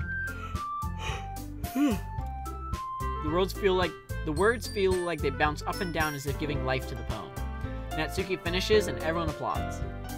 She huffs back to her seat. That wasn't so bad, was it? Easy for you to say. You better not make me do that again. Oh, well, do you at least feel prepared enough to recite a poem in front of other people? I mean, doing it in front of other people will be way easier. I can put on whatever face I want for other people. But when it's just my friends, it's just embarrassing. That's a surprise, Natsuki. I think it would be the other way around for me. Well, that's just how it is, so... Well, I guess in that case, you won't have much to worry about for the festival. That said, I want to thank everyone for coming through. It might be hard, but I hope that you'll all have an idea of what it's like now. Make sure you pick a poem and get enough practice before this festival, okay?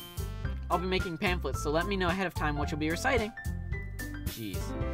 I should probably find some other poem to recite instead. That's fine too. It doesn't have to be your own. I'm already pleasantly surprised that you're putting in all this effort for the club. It makes me really happy. Ha ha ha ha ha! Yeah, Natsuki is a brat.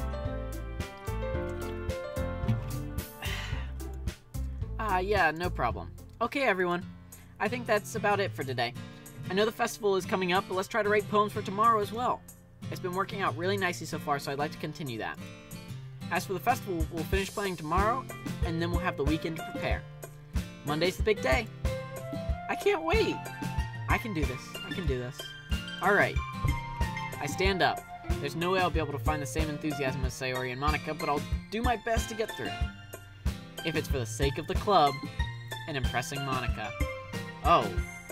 I don't want to impress Monica. That's fine. I don't need to do that. Then I'll have to do my best. Ready to go, Sayori? Yep. Look at you two, always going home together like that. It's kind of adorable, isn't it? Jeez, guys, don't make such a big deal out of it. Xavier, I sent you a DM, by the way. I have all but my last one, the Doki Doki one, finished, and I will be sending them to you tomorrow, probably. Don't make such a big deal out of it. It must be a little nice, though. Well, How am I supposed to respond to that? It's okay, George. You don't have to say it. Whatever, let's go already. I woke home with Sayori once more. Even though it's only been a few days, a lot of things have already changed. But today, Sayori is being a little quieter than usual on the way home. Hey, Sayori. Sorry, I was spacing out. No wonder. I was thinking about something from earlier. I like how we get to... Sayori fumbles with her words. Of course she does. She's being all weird again. She's not prioritizing the knowledge and intellectuality over her feelings. So let's just say that one day Yuri asked to walk home with you. Huh? What would you do? What kind of question is that? You're kind of putting me on the spot here. Well... Oh, no! Would we walk home with our intellectual friend to compare notes, or would we still walk home with Sayori? need you guys' help here. I can't do this without you guys.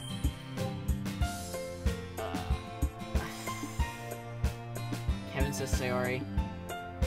I said this is the major decision because the other ones don't really matter. Purple says don't listen to anyone.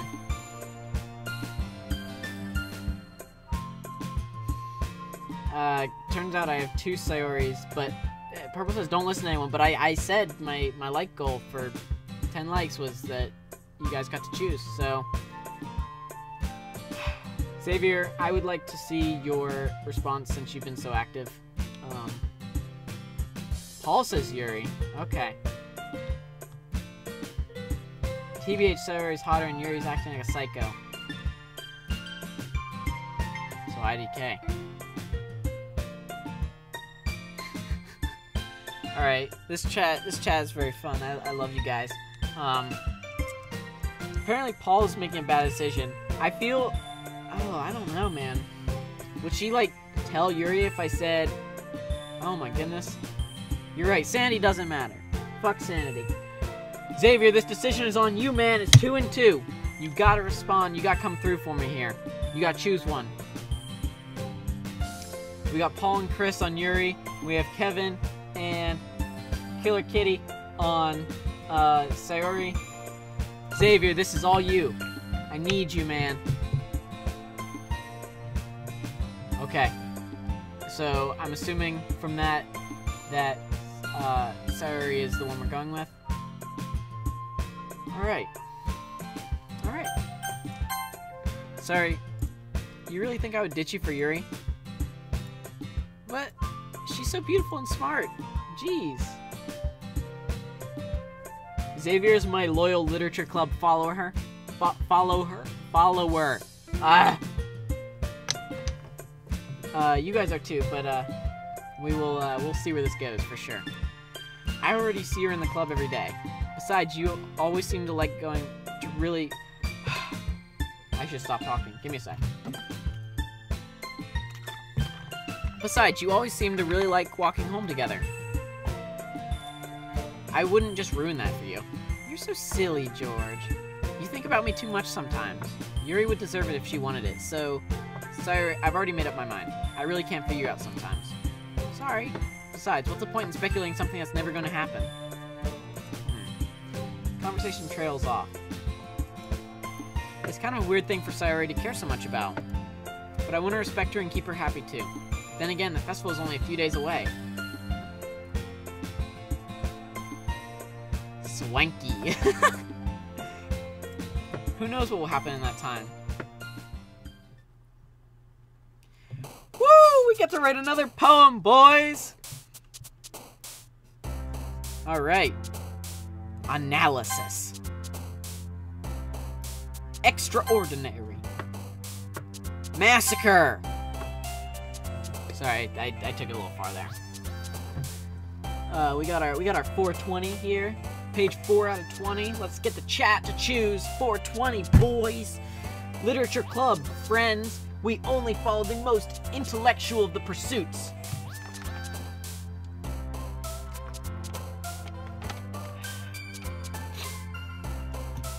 See, if you're smart enough, you just don't disappoint either Sayori or Yuri, and you get to be intellectual with both of them. How it works, right? We'll have a 3-person book reading party. Cry. Okay, we have melody and cry. 2 melodies, bam, done. Okay, we got imagination. Eternity.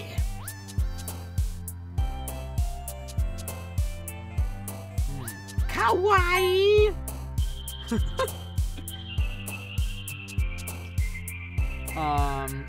Let's go secretive.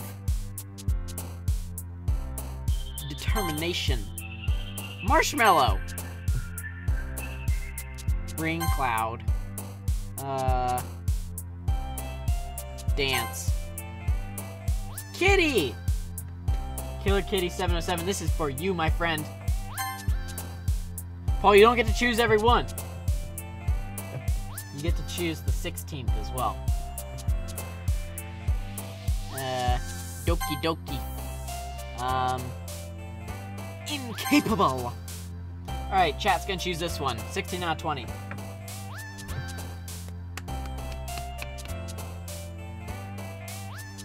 I don't know if anyone different is watching currently, but I'm gonna shamelessly plug our Discord again. Discord link is in the description below, and please leave a like, and if you want to join our Discord, I'll be on for a little bit after the stream, and we can chat, and I'd love to say hi to all you guys. Alright, so let's see, we got misfortune is the choice. Let's go with melancholy, philosophy, because we are intellectuals, wrath, and last one, skirt.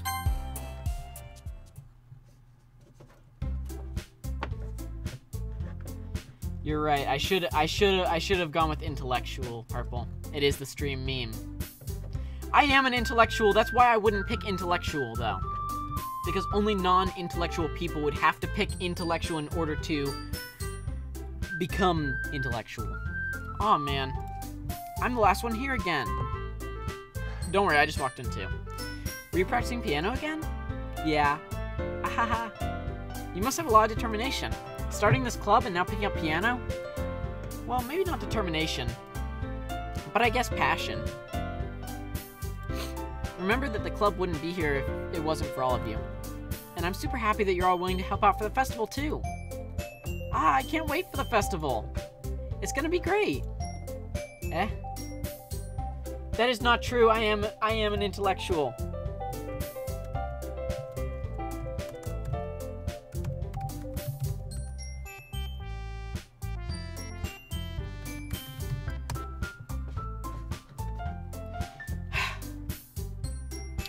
I'm in this club for learning. Eh? Weren't you complaining about it just yesterday, Natsuki? Well, yeah. I'm not talking about our part of the festival, but it's a whole day of school where you get to play and eat all kinds of delicious food. Is that... I'm assuming Miso is Neil. Neil, I love you.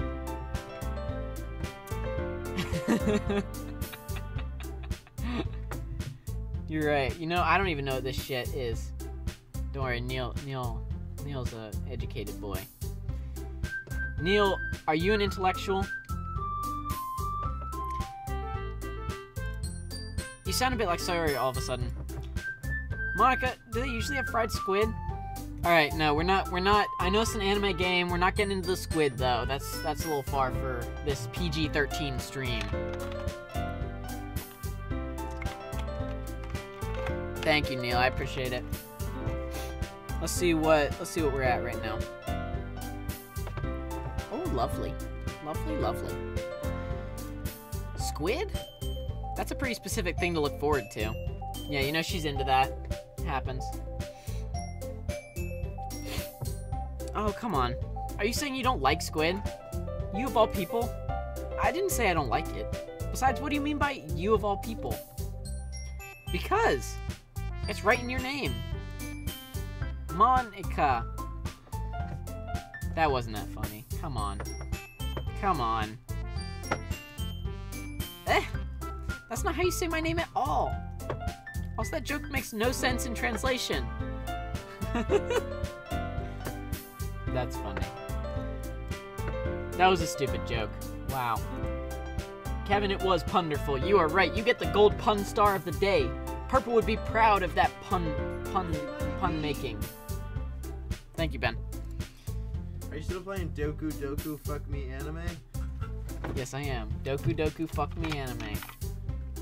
Oh, that's the Thank you, Ben. I've run out of my water. Hey, Purple, it doesn't matter. He just won Pun Star of the Day, and I don't think you can dispute that. No, you cannot. They want to see our face. No, they don't. They don't want to see your face. You ugly boy. Ah, never mind. Let's just focus on your own event for now, okay? What? Oh, I'm reading. Don't worry. Okay, I get to hand out the intellectual stars. That's fine. I'm okay with that. Fine, fine. Your reactions aren't as fun as Yuri's or Sayori's anyways.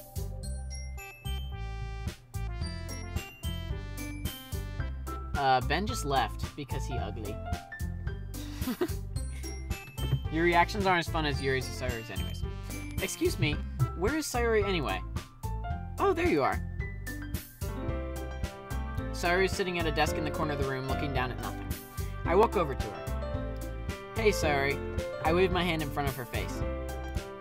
Eh? You're spacing out again. Sorry. Don't mind me. You can go talk to everyone else. Huh. Is everything alright? Killer Kitty, you would like to purchase one intellectual token? I respect you. So, I will give people the chance to say one intellectual thing to me this evening, and whoever says the most intellectual thing gets the gold intellectual star of the evening. Of course. Why wouldn't it be? It just feels like you're a little off. Sorry for assuming things. Geez, you worry too much about me. I'm fine, see? Sayori shows me a big smile. Don't let me distract you from having fun with everyone. Well, alright. If you say so. I worriedly glance at Sayori before turning back toward everyone else. But the conversation has already dispersed with everyone back at their usual activities. Maybe I should ask Monica if she's noticed anything about Sayori recently. Since they've been preparing for the festival, they must be spending a lot of time together. I agree, Purple. Intellectual comments are how you obtain the intellectual gold star. I timidly approach Monica, who is shuffling through some papers at her desk. George, what's up? Hey, this might sound a little strange, but have you noticed anything up with Sayori recently? Where are you going? Oh. He's going to the room next door. Anything up with her? In what way do you mean? Maybe I'm reading into it a little much, but she seems a bit downcast today. Oh, you think so? I can't say I've noticed anything about her. Monica peers across the room at Sayori, who is idly dragging a rubber eraser up and down on her desk. Me too.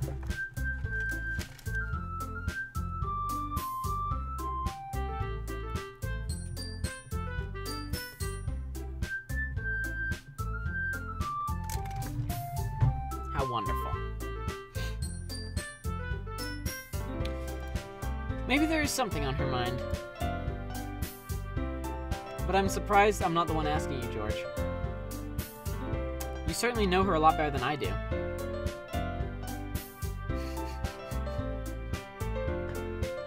You certainly... shit, I just read that. Yeah, but she's never really like this. She's always talked to me about things that bothered her. But this time when I asked her, she was really dismissive. Sorry, I know it's not your problem. I have to use all 4 of my brain cells to think of something good for this. If only everyone could know and live with their inner craziness, will the world be a worse place for it? No, people would be fairer and happier. That is pretty intellectual. I respect those comments, and I will keep those in mind. I just wanted to ask if you knew anything, so I'll drop it now. No, it's important to me too. I mean, I'm also friends with her. And I also care about the well-being of my club members, you know? Kevin says, rocks are hard. And I also care about the well-being of my club members, you know? Maybe I'll try talking to her myself. Are you sure about that? She seemed like she wanted to be left alone. Are you sure? Maybe she just has a hard time bringing it up with the person of interest. Person of interest? What do you mean by that? I'm saying that maybe the thing on her mind is you, George. Me? How on earth would you come to that conclusion? Well, I probably shouldn't say too much, but Sayori talks about you more than anything else, you know? She's been so much happier ever since you've joined the club. It's like an extra light was turned on inside of her. What? No way. Sayori is always like that. She's always been full of sunshine. It's not any different from now than it always has been. You're so funny, George. Have you thought that maybe you've always seen her as so cheerful because that's just how she is when she's around you? Huh. That's interesting. That is like super cringy too. What the hell? Hi.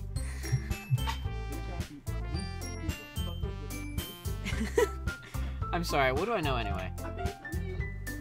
I didn't mean to jump to conclusions, so you should just forget about what I said. Are you making eggs? Eggs and turkey and tuna. Eggs and turkey and tuna.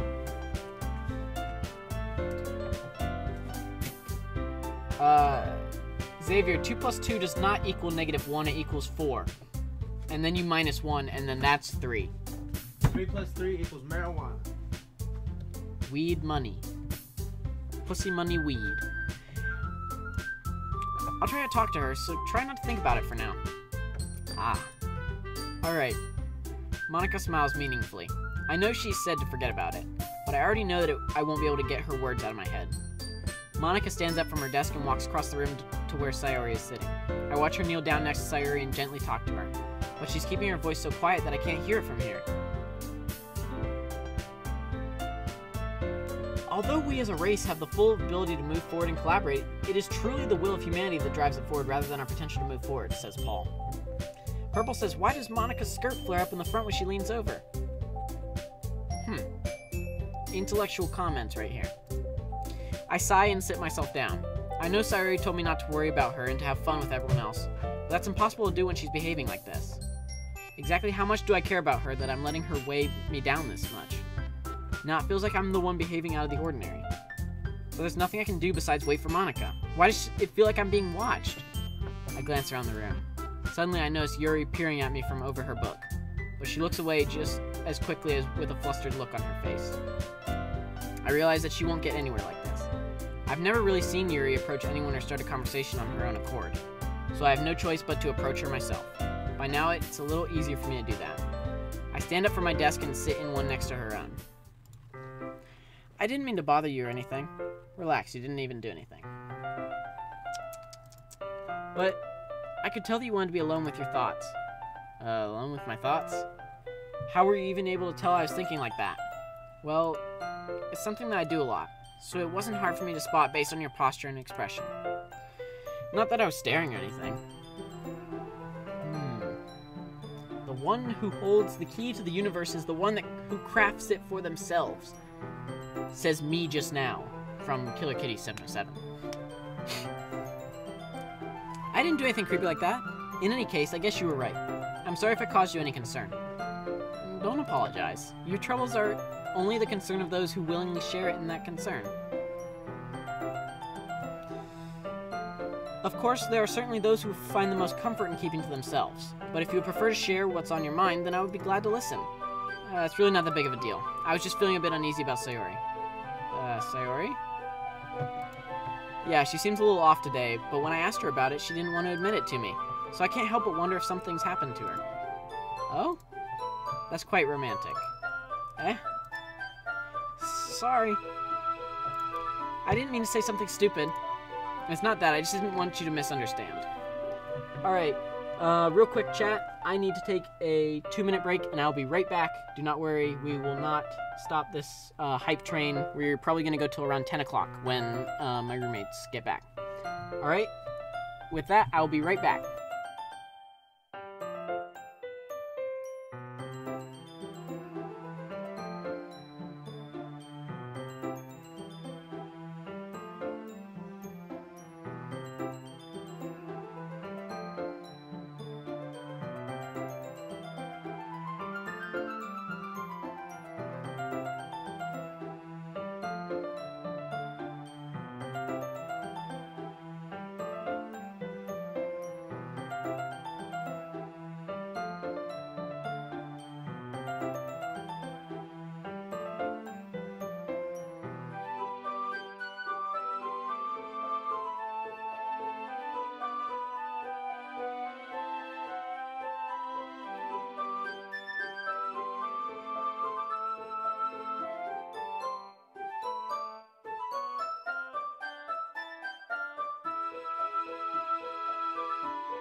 Perfect, it's on.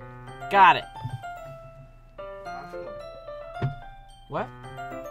Ask him if they know that China is number 1. Ben would like to wonder if you guys know that China is #1, apparently.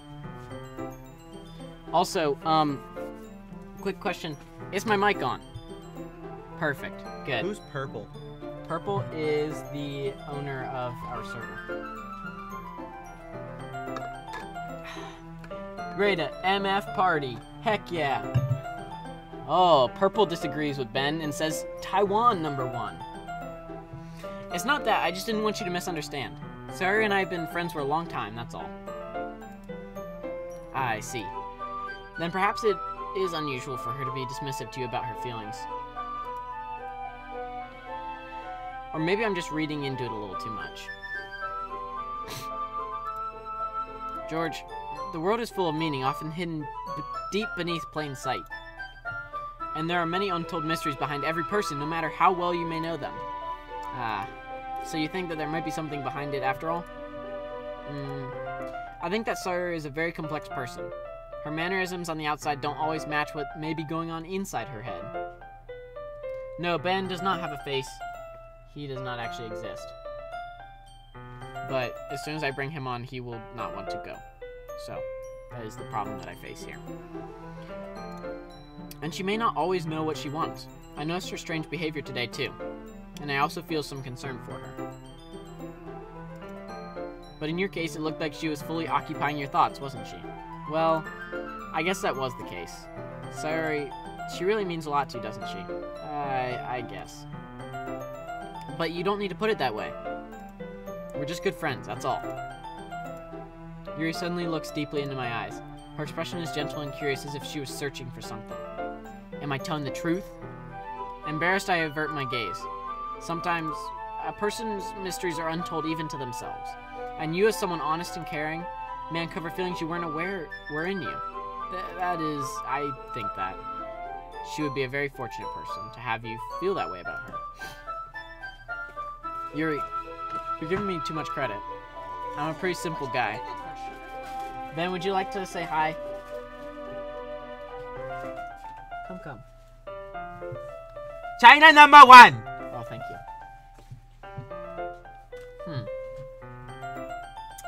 Wonderful. What a luxurious entrance. China #1! Hi, Hector. How you doing? Sounds like we have monkeys.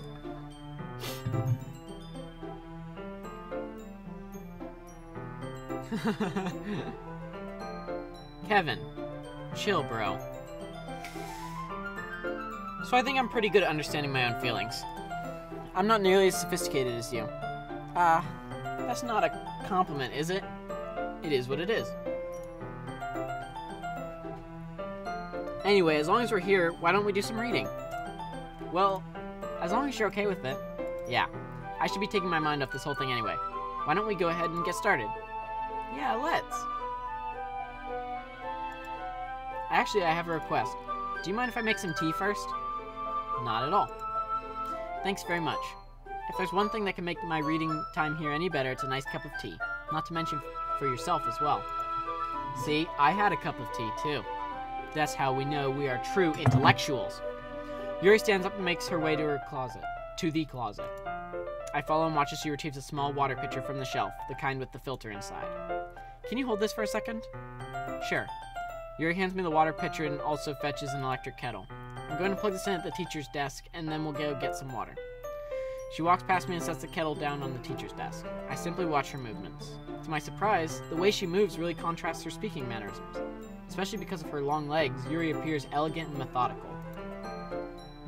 Okay, may I have the water pitcher? Thanks, I'll be right back. I might as well walk with you. Ha ha ha. Yeah, why not? Alright, this sucks though, because I said I wasn't going to go to the vending machine with Sayori, and now I'm going to the vending... I'm going and getting water with Yuri, and I feel like I'm cheating. Yeah. Where are you two off to? Yuri was going to make some tea, so... I suddenly realized how weird it sounds to explain this to Monica. We're just filling up the water pitcher. Oh, okay. Sorry, I was just a bit curious. That's kind of a one-person job, isn't it? Ha ha ha ha! Vending machine broke. Good meme, Purple. That's... Monica, please mind your own business for once. Or do you want to tell me there's something wrong with helping involve George in club activities?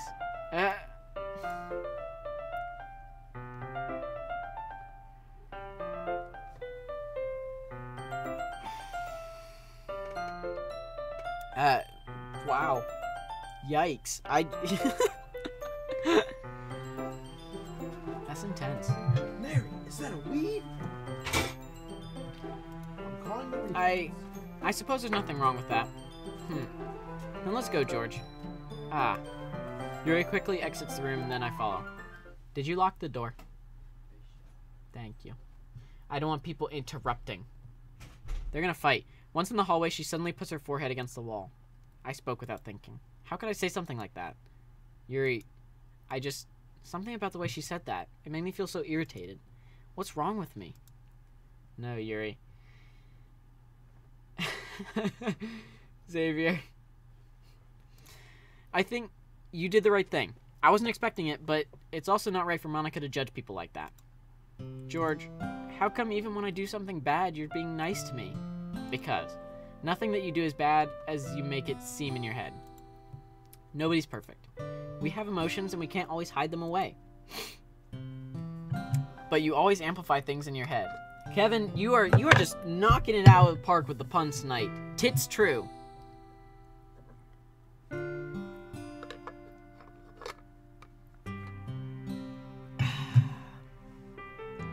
But you always amplify things in your head.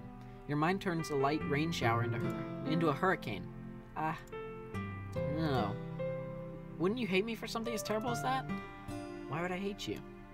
I can't hate someone for having emotions. What kind of friend would do that? Friend, you say? Yuri lifts her head. George, I really like being friends with you. Ah, thanks, Yuri.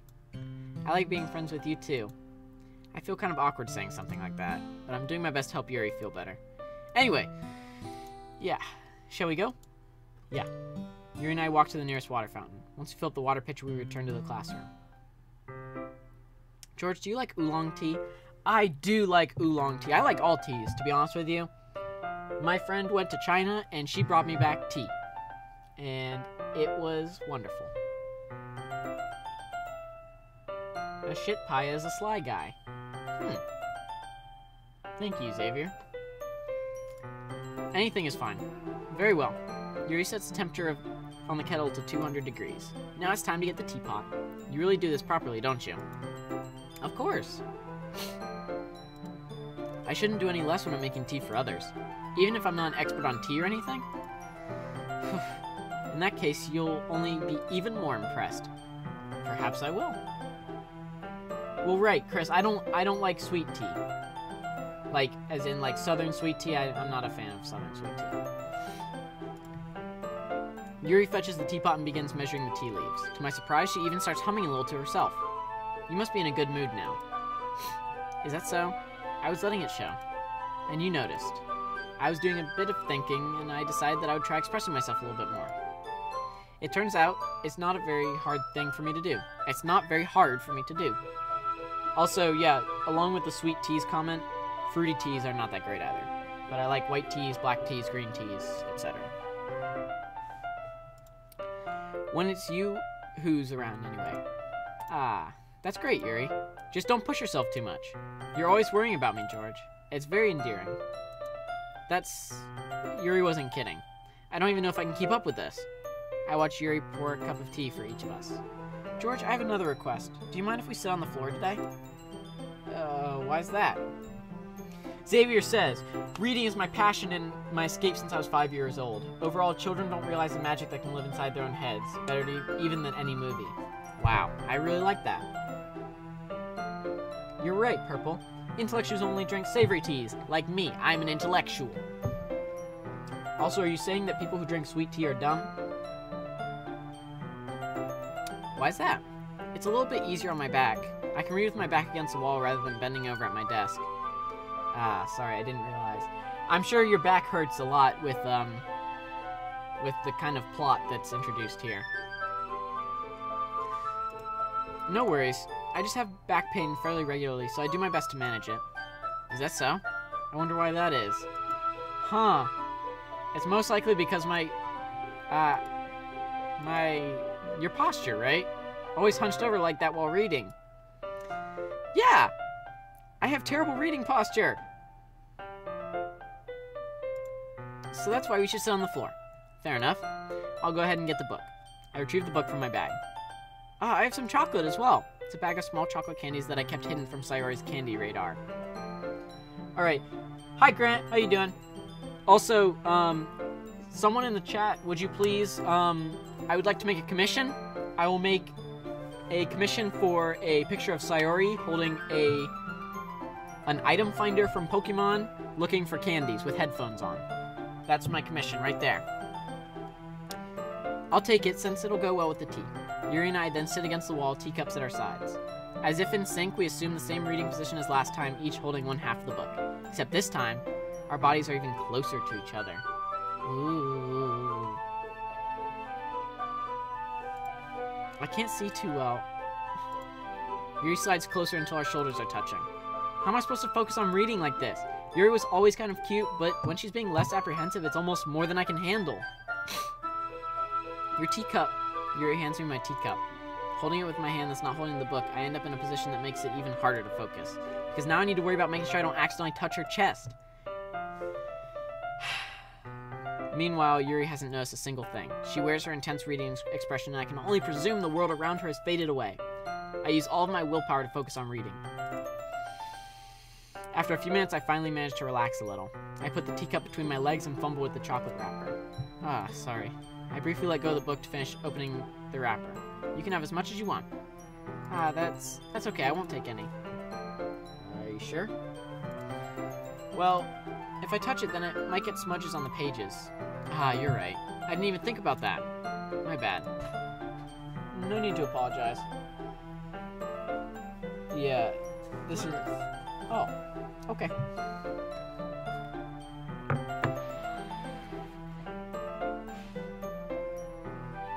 Was that into your towel? Yeah, and I have something to say for the whole family. Okay. That's for the whole family.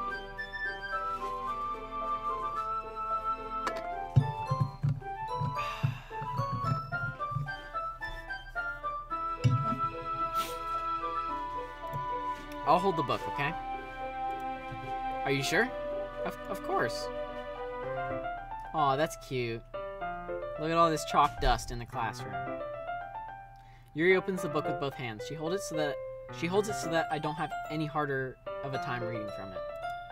But as a result, her left arm is practically resting on top of my leg. Well, in that case, Yuri's already totally focused on reading again. I take a chocolate candy and pop it in my mouth. Then I take another chocolate, and I hold it up to Yuri. She doesn't even look away from the book. She simply parts her lips as if the situation was completely natural. It's getting out of hand, guys. But that means I can't stop here. I apprehensively place the chocolate in her mouth. Just like that, Yuri closes her lips over it. Yuri's expression suddenly breaks. Did I just... Yuri looks at me like she needs to confirm what just happened. George. Sorry. I guess I shouldn't have done that. Well, you were just helping. Hi, CJ Snake. How you doing? That's something that friends do, right? Winkety wink-a-wonk. Just friends. Nothing else. Just friends. There's nothing but friendship happening here, I promise. I mean, not really in this kind of context, but yeah, that's all it was. Yeah. we all know it wasn't just friends. I can assure you on that. Then you don't need to stop or anything. I see. Yeah, CJ, you're right. It is cringy, and I'm hoping I can make it even more cringy. Hi, Doc. Also, if you guys are watching this, please feel free to drop a like down below, and if you're not part of a Discord already, sorry I keep doing this every half hour or so, but It's really important to us that you help support our channel. Thank you so much. The situation has gotten really tense. Yuri tries to return to the book, but I can tell just by her expression that even she can't focus now. My heart is pounding. I nervously take another chocolate between my fingers. This time, Yuri's eyes meet mine.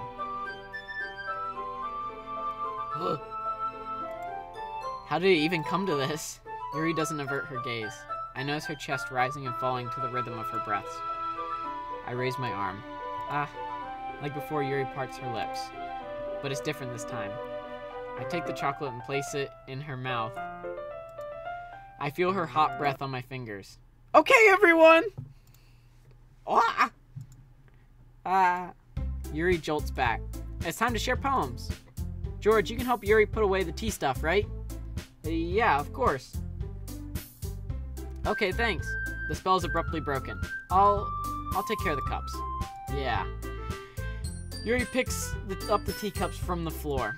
I pick up the bag of chocolates. In the end, we hastily clean up without so much as a word between us.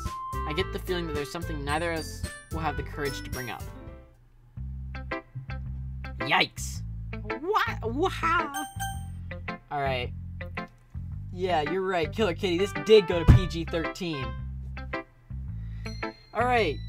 Doc, I will have you know that I currently do not know much about this game. I have not watched anything on it. I have had minimal speakings of it. So what I'm doing is I'm going into it blind. And it's a little bit creepy, but not in the sense, someone said it was like a horror game to me. I don't know about that, but so far I'm finding it very cringy and uncomfortable. So I'm gonna say, you know what? As the title suggests, Doki Doki is not Okie Doki. It is just is deeper so far. Alright, since we go with Yuri on our chocolates, we're gonna go Yuri first anyways. George, your writing has only improved in these last few days. Every poem you've shown me has been nothing short of spectacular. I can really feel the emotions. I'm a little envious even. I don't think it ever came to me this naturally. Oh, wow, I can right click if I want to just be a creep and stare. Yuri, that's the wrong way to put it. This never did come naturally to me, but I've been able to improve so much thanks to you. You're really the example I was chasing after. Is that so? Yuri gently smiles to herself. This feeling, I'm so glad I got to share my writing. Got the chance to share my writing. I never thought it would feel like this. I remember you mentioning that yesterday. I can't believe that you're so good at something and you've never even shared it with anyone. Good night, Killer Kitty. Thank you for being here. Love you. It's kind of a shame. Maybe, but it's not like I really had a choice. What do you mean? Well, Yuri smiles sadly. George, during lunchtime, I eat by myself. Did you know that? It's a great time to find a quiet spot and do some reading. In fact, I always have some books with me. You could say I really enjoy reading. Well, that's one way to put it anyway. But books are so full of amazing and inspiring people. People you want to fall in love with. Or people you just know would make a really great friend. Cheerful people who always put a smile on your face. Or deep thinkers and problem solvers who discover the mysteries of life. So when you look at it that way, I'm surrounded by friends every day, you know? And those friends don't laugh at me. They don't tease me for spacing out all the time. They don't make fun of my body type, and they don't hate me for acting like a know-it-all. People say that about you? I'm not a know-it-all, George. It's the opposite. I don't know anything. I don't know how to talk to people. I don't know how to make people see me as normal. I don't even know how to make myself happy. I have all these feelings, and all I can do with them is read and write. But it wasn't until now that I started sharing it with you. That I really understood what was missing all this time. But I haven't really done anything. No. That's wrong. Just being patient and respectful. That's really important to me. I know I'm a difficult person, George. I speak too slowly. I second-guess myself all the time. Hi, Kyron Mitchell. Nice to see you. I hope I can make you cringe and or laugh. I read too deeply into things, but every time, you've always treated me just like anyone else. It's so rare that I feel comfortable with myself when I talk to others, but that's why every time I talk to you, I just feel really happy. I see. Well, I treat you how you deserve to be treated, Yuri. And if other people don't see it that way, then screw them. I mean, I joined this club hoping I would make friends, and I would say I've had at least one success. Wouldn't you? If you put it that way, yeah. We really are friends now, aren't we? Xavier, very, very good. That she shouldn't be bothered by her body type. That was an intellectual comment right there. Of course, only for the intellectual purposes. We really are friends now, aren't we? Yuri puts her head in her hands, but this time she's smiling as she does it. Do you want to show me your poem? Yeah, I do. Let me get it for you. Beach. I marvel millions of years in the making, where the womb of the earth chaotically meets the surface, under a clear blue sky and expansive bliss. Hold up! I'm gonna start this over. I can do this better. A marvel millions of years in the making, where the womb of earth chaotically meets the surface, under a clear blue sky and expansive bliss. But beneath gray rolling clouds and endless enigma, the easiest world to get lost in is one where everything can be found. One can only build a sandcastle where the sand is wet. But where the sand is wet, the tide comes. Will it gently lick at you at your foundations until you give in? Or will a sudden wave send you crashing down in the blink of an eye? Either way, the outcome is the same, yet we still build sandcastles. I stand where the foam wraps around my ankles, where my toes squish into the sand. The salty air is therapeutic, the breeze is gentle yet powerful. I sink my toes into the ultimate boundary line, tempted by the foamy tendrils, turn back and I abandon my peace to erode at the shore. Drift forward and I return to earth forevermore. There you go, there's some nice, not quite ASMR for you guys, but, relaxation reading of the most intellectual Doki. I'm aware that the beach is kind of an inane thing to write about, but I did my best to take a metaphorical approach to it. You said it like you didn't even want to write about it. Oh, you haven't heard? After yesterday, Natsuki and I, well, it was amusing that we wrote about something similar in such different ways, so Natsuki wanted us to write about the same topic as each other again. I suppose to better compare the differences in our writing styles or thought processes. Thank you, Xavier. Anyway, it was her idea. Knowing her, it's no surprise that she wants to do something like that. She probably just wants to show off. It's not like I have a particular interest in her writing style. I just went with her request. But, well, I suppose it's not so bad to write about something simple on occasion. It can be refreshing, you know? It's good for me to calm my thoughts once in a while. Yeah, I think I agree. Thank you, Doc. I appreciate that wonderful comment. Thanks for sharing. Alright, who's up next? Are we doing the same order as last time? Monica, Natsuki, Sayori? Leave a note in the comments below and drop a like if you haven't already, because that would be really helpful, guys. Thanks.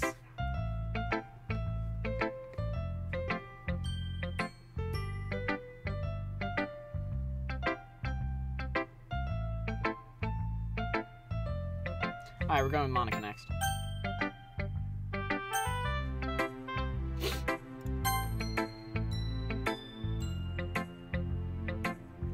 Hi, George. Have you thought about what you want to submit to perform at the festival? Well, being in this club is one thing, but performing in front of a bunch of people, I'll have to give it some more thought. Okay, no pressure. But whatever you do, I'm sure it'll turn out great. It would also make me happy to see. Ha ha ha. Anyway, let's take a look at today's poem. Sure. Mon Squid. I let Monica take the poem I'm holding in my hands. This one's good. It feels like you're not only getting more comfortable with your style, but the imagery is better than the last one I read. Just wondering, but have you been finding inspiration in Yuri's writing style? I guess so. You can't deny that she's talented. Yeah, totally. I think her poems are the most romantic. That's the best way to describe it. She's like a totally different person when she picks up a pen. I noticed that too. Or when she's talking about literature, it's like a light turns on inside her. Oh, Avatar George, so young and cringe. I love it. Sadly, it's hard to get much personal conversation out of her. Trust me, I've tried. Who knows what goes on in that head of hers? I hope you don't mean that in a bad way. No, of course not. I just meant that I wish she didn't keep so much to herself. But still, defending her like that, you must be pretty into her. Eh? You completely misunderstood. Calm down, I'm kidding. Besides, I'm pretty sure she's already got a boyfriend. Wait, really? Yeah, a fictional one anyway. Monica kind of whispers that last part to me. It's just a hunch, but well, there's not really anything wrong with that.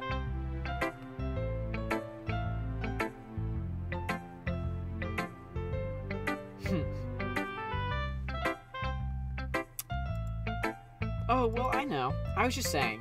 Anyway, I'll share my poem with you now, right? Alright. Alright, long poem. The Lady Who Knows Everything. An old tale tells of a lady who wanders Earth, the lady who knows everything. A beautiful lady who has found every answer, all meaning, all purpose, and all that was ever sought. And here I am, a feather.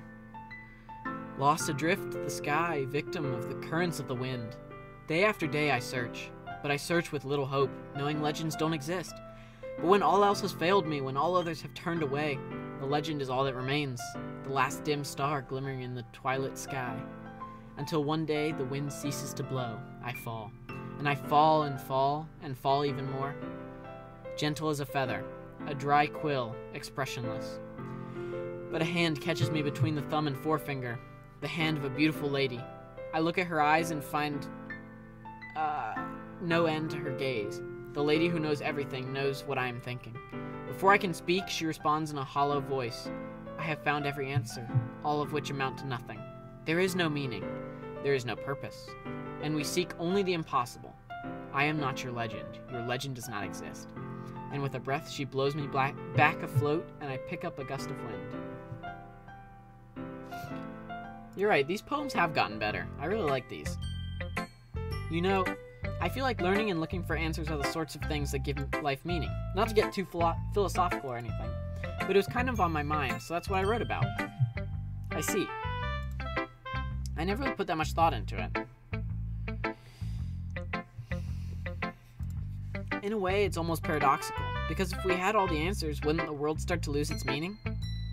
You know, there's one thing I noticed. It seems like everyone in the club prefers writing about things that are more sad than happy. Are you surprised? I mean, if everything was okay, we wouldn't really have anything to write about, would we? Humans aren't two-dimensional creatures. I think you'd know that better than anyone. You mean one-dimensional? Yeah, that. Anyway, here's Monica's writing tip of the day. Are you ever too shy to share your writing because you're afraid it's not that good? It can be really disheartening to get a lukewarm response to something you put so much into. But if you find other people who enjoy writing, then sharing becomes a lot easier. Because instead of just telling you that your writing is good or okay or bad, they'll want to focus more on everything that went into it and the things you can work on. Oh my god, I just did it again!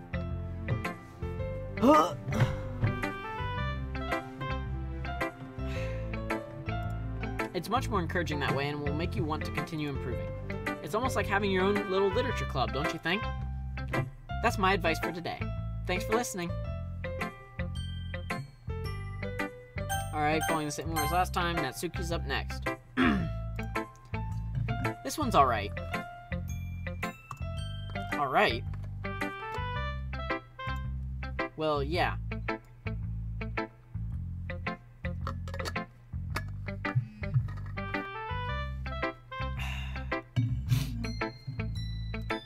About as good as yesterday's anyways.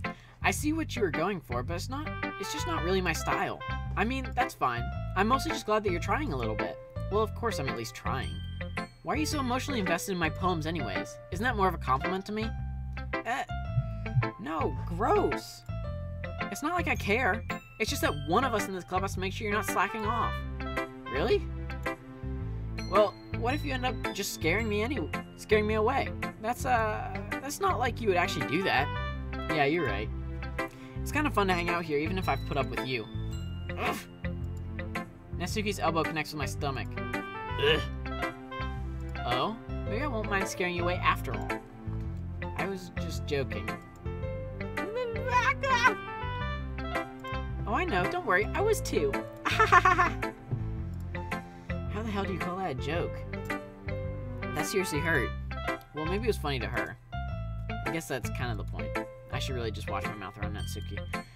Anyway, Natsuki holds her poem out to me like nothing ever happened. I'll be your beach. She'll be my beach.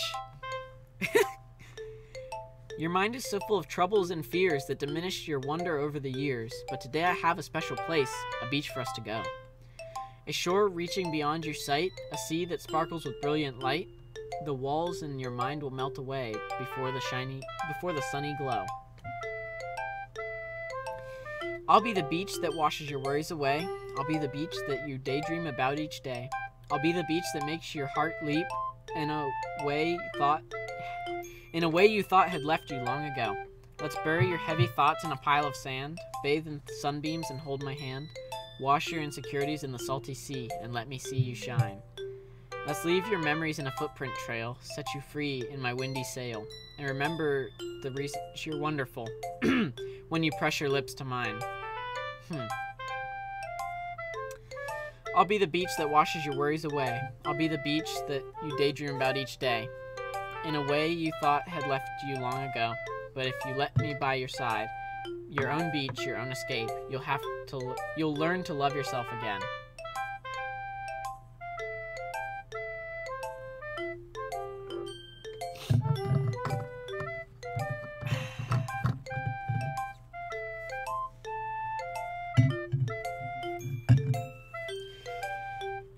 Alright, well, that was interesting. There was a nice rhyme scheme in that. Yeah, I felt like I kept writing about negative things, so I wanted to write something with a nice message for once. Besides, the beach is awesome. Kind of hard to write anything negative about the beach. Well, Yuri's take on it was a little more solemn. Well, that's... Geez, she better not have said anything bad about mine. After all, she was the one who wanted us to write about the same topic. You can really see her doing that, too.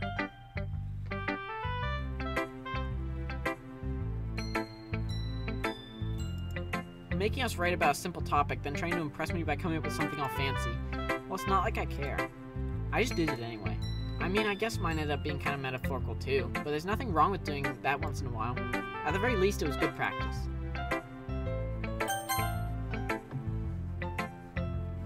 Kevin would say that we are probably saving the best for last.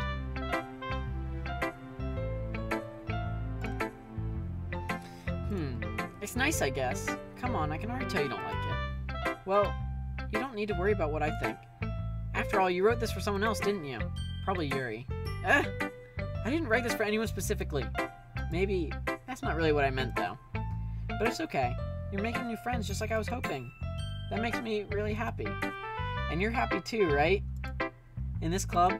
Well, of course I am. Good. That's all that matters to me. Thank you, George. Sorry, is there something wrong? Huh? No, nothing. I'm just a little tired today. Alright. Just tell me if you need anything. I will. Don't worry about me, okay? You can go play with everyone else now, if you insist. Yay! I'm gonna go home a little bit early today. Sorry. Tell Monica I wasn't feeling well, okay? I'll see you tomorrow. Before I can say anything else, Sayori cheerfully walks out of the classroom humming to herself.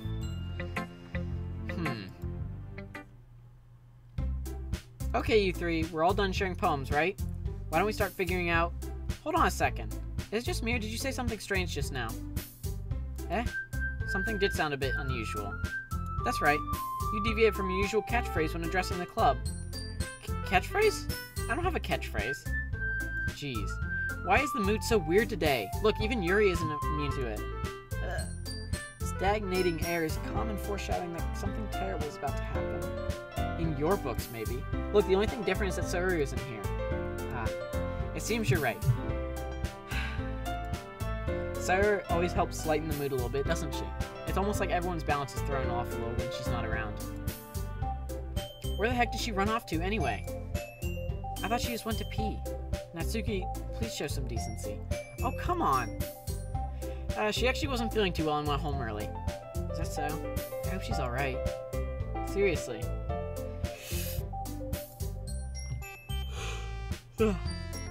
Of all the times not go home with her, you pick the time she's not feeling well? So much for you two being all lovey-dovey. No. First of all, stop misunderstanding my friendship with Sayori. And second, she's kind of been avoiding me today, so I didn't want to force it. Oh? That curious expression coming from Yuri, of all people? Calm down, guys. I talked to her earlier and everything is fine. What did she say? Anyway, we need to figure out the rest of the festival preparations, so let's decide what everyone will be doing this weekend. I already know what I'm doing. That's right.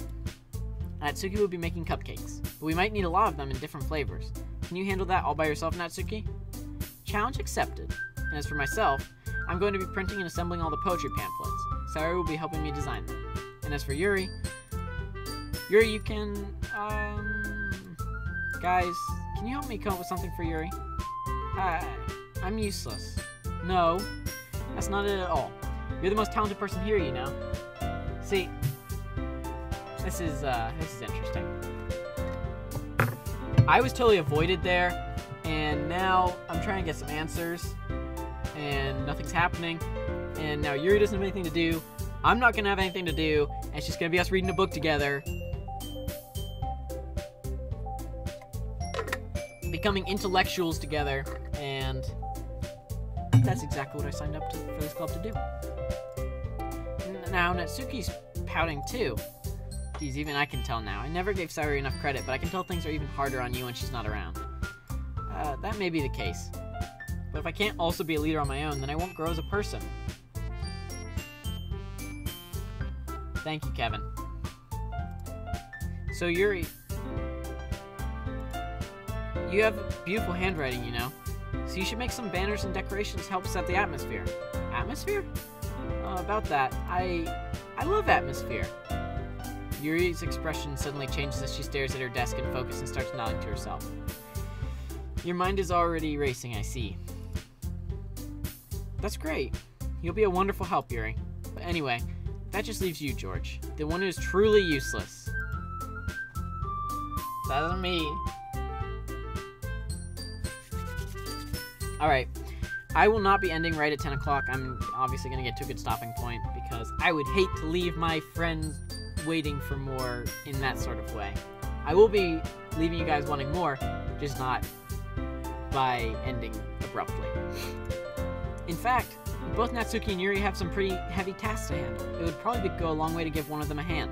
You could always help me out as well. I would be really appreciative of that. Is Monica suggesting I spend the weekend with one of my club members? How on earth are they going to respond to a suggestion like that? Ugh! I suppose I wouldn't mind a bit of help. Well, even if you don't know how to bake, there's always some dirty work I could give to you. It's not like Monica's gonna give me a choice, and you shouldn't be sitting on your butt anyway. Natsuki tries to mumble a bunch of excuses like that.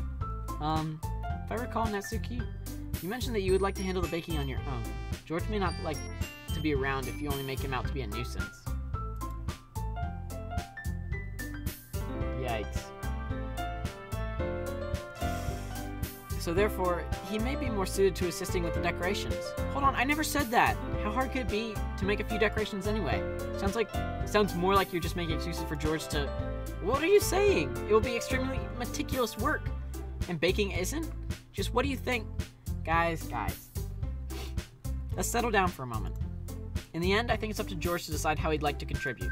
Besides, he hasn't really gotten the chance to spend any time with me yet, you know? So I'm sure he's interested in... You literally just said, I'm surprised as well. Sorry. Huh.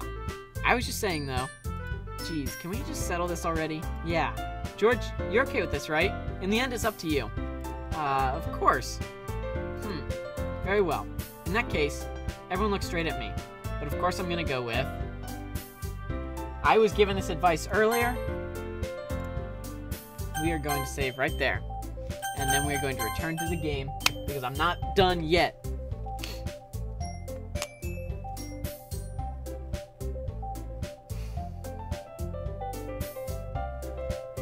Well, let's see here. This is not the chat's decision at this point.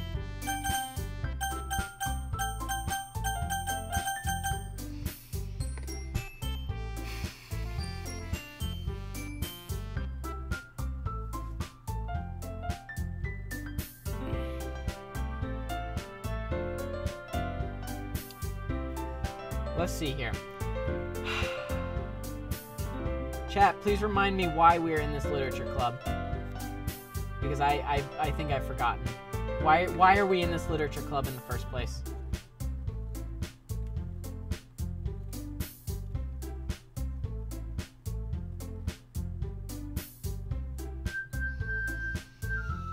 I need someone. No, Doc, that is not correct. I need someone to tell me the reason you joined a literature club. That's right. The main character did not join for sex. The main character joined for intellectual gain. Well, I'll probably be most useful helping out Yuri. Me? Are you serious? Why would you... Natsuki, I can already tell you're about to say something mean. No.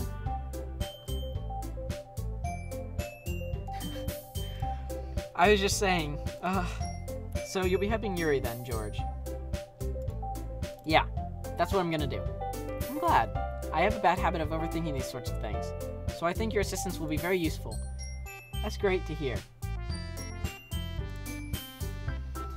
Doc, please, my friend. Natsuki, will you be able to handle the baking yourself? Hi, Ben. Ben, would you like to pop your face in as well?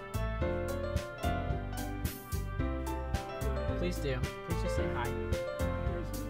This is other Ben. Come here. No, you can't do that. Get over here. Are you live streaming? Yes, just say hi. Just say hi. Gross. You're fine. Come on. Where you at? You just have to look in there and say hi. It'll take a second. Ben just got back from swimming because he's a good boy. I'm dead. Good job, Ben. I'm proud of you. Bye, Ben.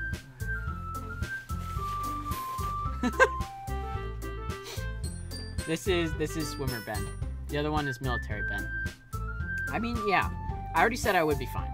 Okay. Everyone can tell that Natsuki's feeling a little sour. So, is that everything we need to go over? Yeah, that should be about it. Are you guys excited? Well, excited may not be the right word, but I suppose I'm looking forward to it a little bit. Do you feel the same way, George? Me?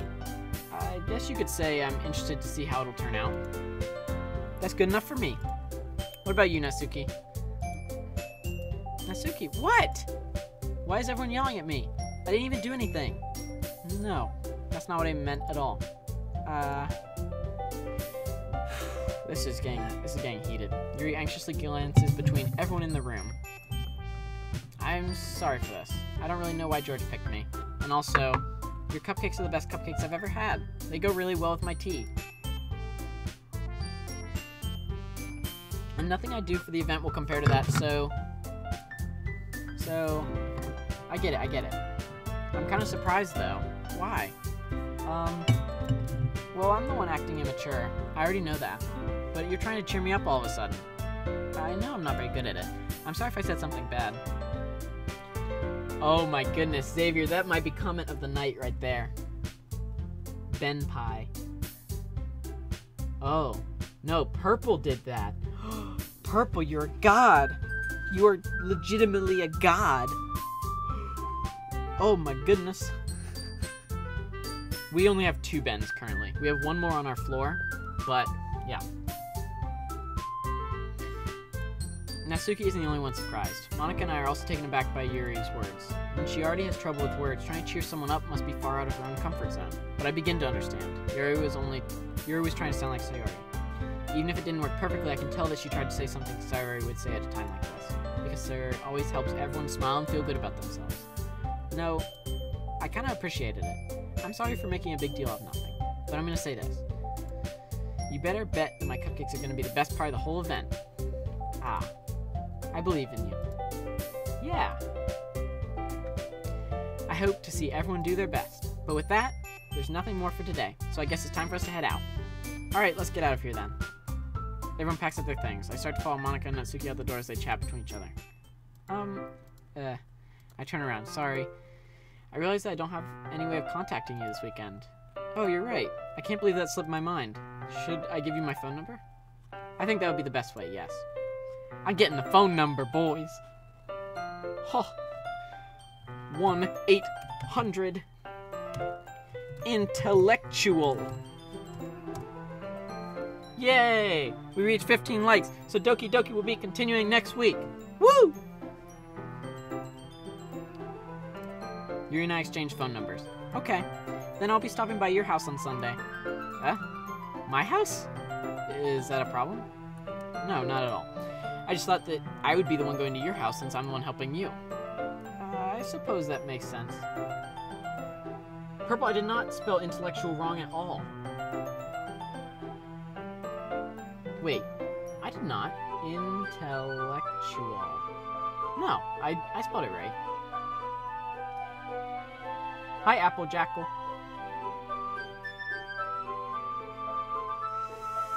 I suppose that makes sense, but if you don't mind, I think I'd prefer going to your house.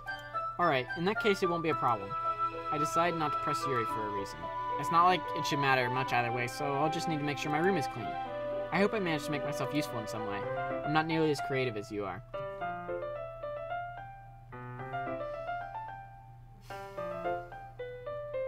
Thank you, Hector, for leaving a like. Don't underestimate yourself, George. I think that we will make a very productive team, even if you only chose me because you felt bad or something. Wait, you don't actually think that, do you? I don't know. It's difficult to come up with any other reason you may have chosen me. You're forgetting the one reason with the most common sense. I chose to help you because that's what I want to do. But Yuri thinks to herself with an extremely tense expression.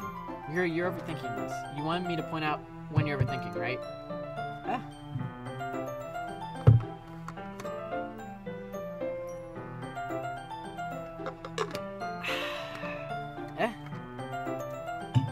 I didn't realize. I'm telling you, I want to.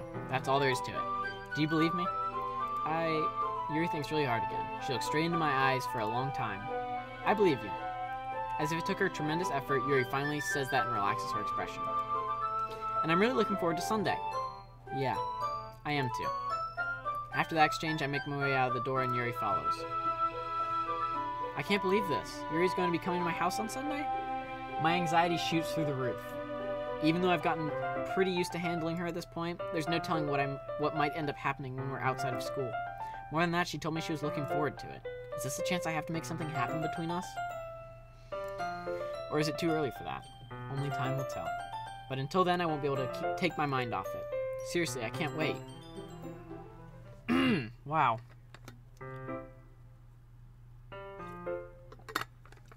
It's already Sunday. I've been getting increasingly anxious about Yuri's upcoming visit. I keep telling myself that there's no reason to be nervous, but it doesn't... poop. Yuri is clearly an introvert and also an intimate person in general. There's no doubt that she'll open up a little bit when it's just the two of us. You're right. My character isn't being intellectual. I need him to focus on the intellectual gains. Meanwhile, we've even been texting occasionally. She was extremely apprehensive at first, but it wasn't long before I was already learning more about her.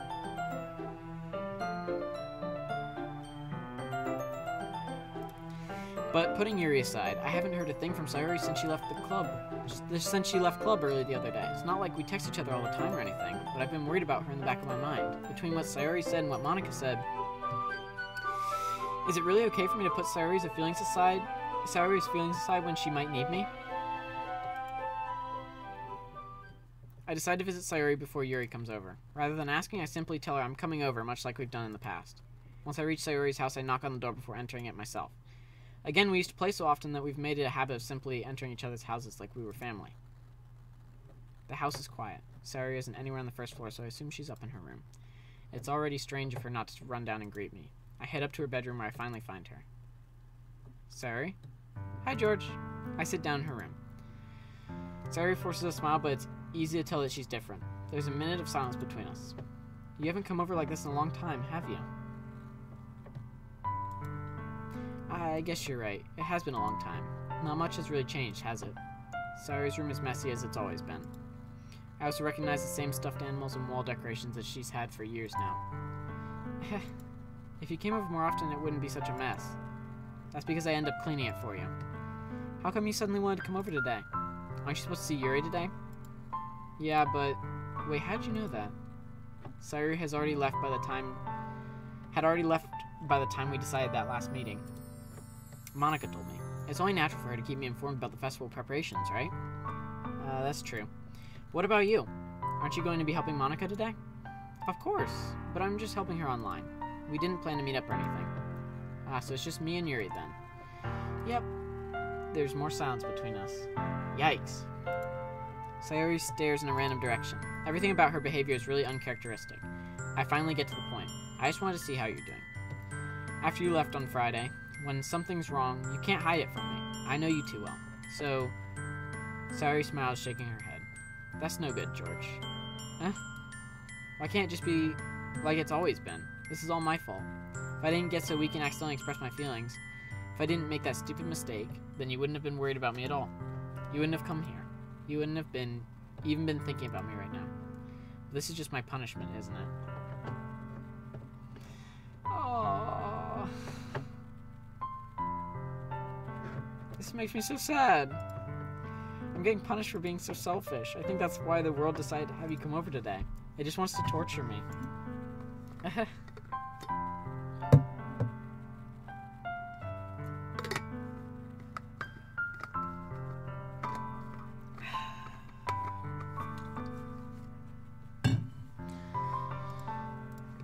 Sayori.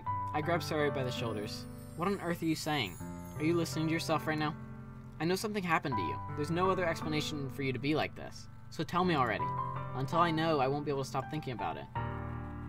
Ah. Haha. Sayori gives me an empty smile. You really put me in a trap, George, but you're wrong. Nothing happened to me. I've always been like this. You're just seeing it for the first time. Seeing what? What are you talking about, Sayori? You're really just going to make me say it, aren't you, George? I guess I have no choice this time. The thing is, I've had really bad depression my whole life. Did you know that? Why do you think I'm late to school every day? Because most days I can't even find a reason to get out of bed. What reason is there to do anything when I fully know how worthless I am? Why go to school? Why eat? Why make friends? Why make other people put their energy and caring to waste by having them spend it on me? That's what it feels like.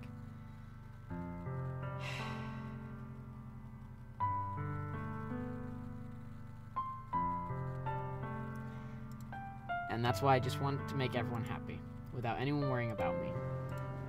I'm in shock. I can't even figure out how to respond. How is it possible that Sayori kept this information from me the entire time that I've known her?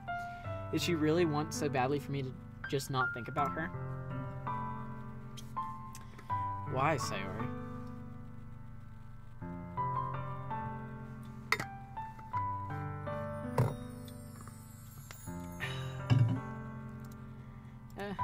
Why is it that you've never told me about this?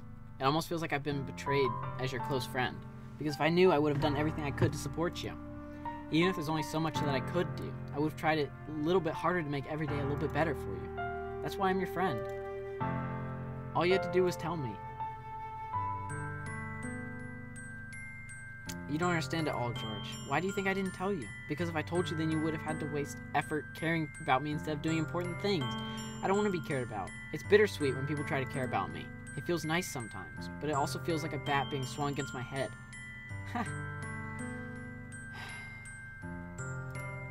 That's why I wanted so badly for you to make friends with everyone else. Helping everyone be happy together is the best thing for me. But then I discovered something else too.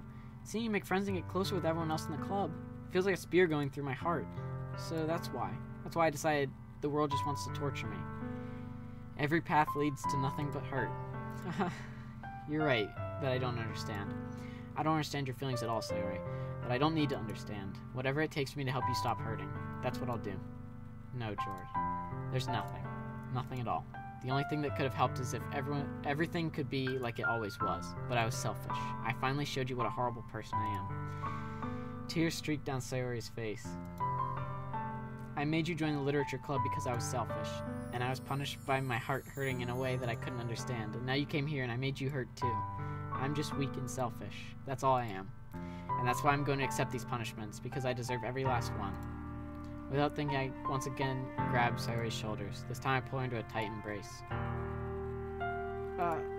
George. Sayori. I don't care if you feel selfish. I'm really happy that you convinced me to join the club. Seeing you every day makes it worthwhile enough.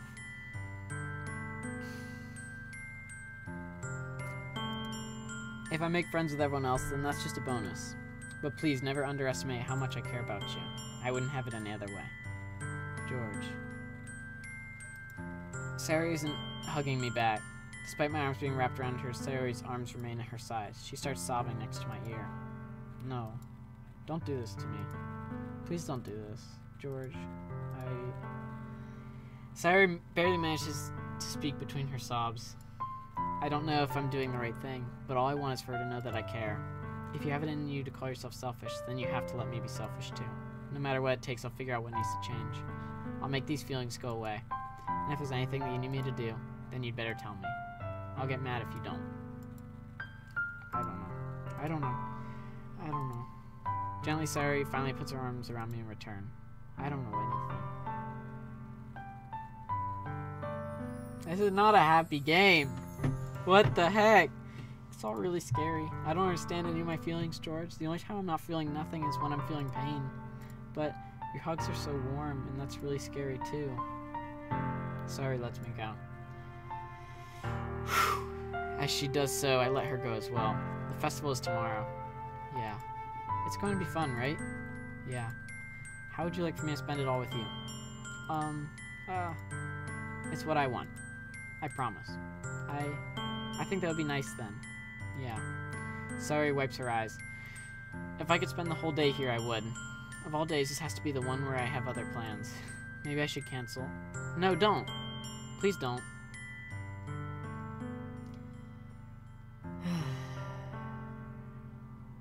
If you did that, then I really wouldn't forgive you.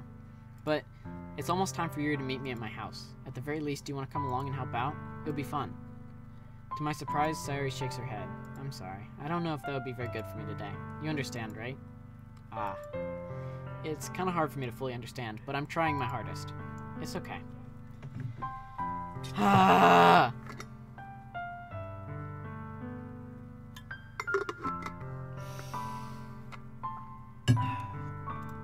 I'll see you tomorrow, okay? Alright. I look forward to it. I say goodbye to Sayori and exit her house. On the way home, I find myself still feeling uneasy.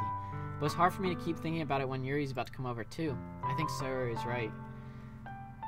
Kitty's back! I shouldn't be worrying too much, and we're definitely going to have a great time tomorrow. Thank you, Doc. I will press on. For the good of the intellect. I should just focus on what's ahead of me. As I approach my house, I see something that makes me feel a moment of panic. Yuri? Ah, thank goodness. You're a little early. I'm sorry I wasn't home yet. Were you waiting for a long time? No, I just got here. But I started to get really nervous when nobody answered the doorbell. You always could have texted me. You're right, Purple. I will fill this with my tears once it's empty, so give me a sec.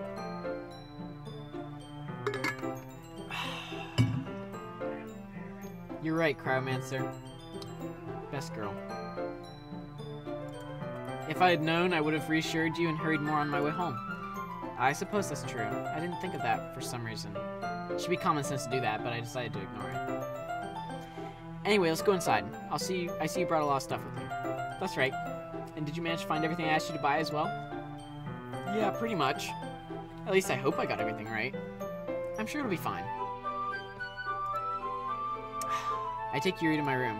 The first thing she does is glance around curiously, which makes me feel anxious. It's so clean. I cleaned it before you came over, so... That's very considerate of you to do. No. I would be really embarrassed for my room to be a mess while you were here. Well, I do enjoy cleaning. I would have gladly helped you clean. That would be even more embarrassing. Wait, don't look in there!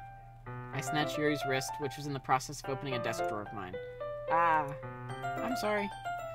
I wasn't thinking for some reason. I was just spacing out. It's fine, it's fine. I let go of Yuri's wrist. She puts both of her hands firmly in her lap, as if making sure she's keeping track of them. Hi, Necromancer. I'm assuming that you're on Cryomancer, but it's all good. Now you're here, and now you're having fun with the Doki Doki Literature Club that we are so wonderfully a part of, gaining all those knowledges. I probably had a gun in there. I'm a serial killer. I am the part of the horror game.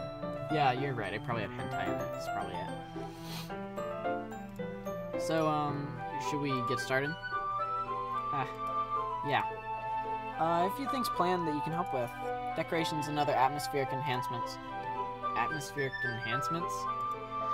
You know, mood lighting, aromatherapy candles. Oh wow, I didn't know you planned on taking it that far. Of course. I want to help take our guests to a faraway place. Although many will stop by just out of curiosity, and for cupcakes, I guess. Ben, would you stop at our literature booth for cupcakes? Yes. Yes, he would. Ben would. I'm determined to provide an experience that will leave them wanting more. That's great. That's my goal for you guys. I hope to leave you wanting more on my wonderful Doki Doki is not Okie Dokie stream.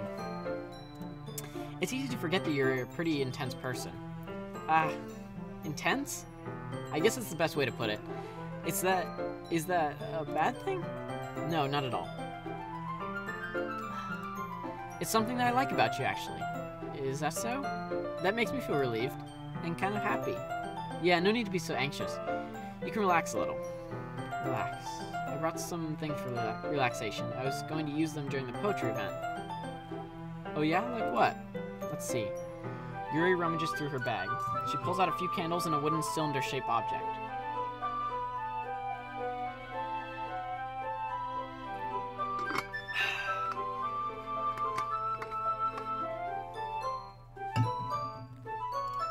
I did some shopping on the way here, so I happen to have these in my bag. I plan to cover the windows in black paper and use the candles to light the room.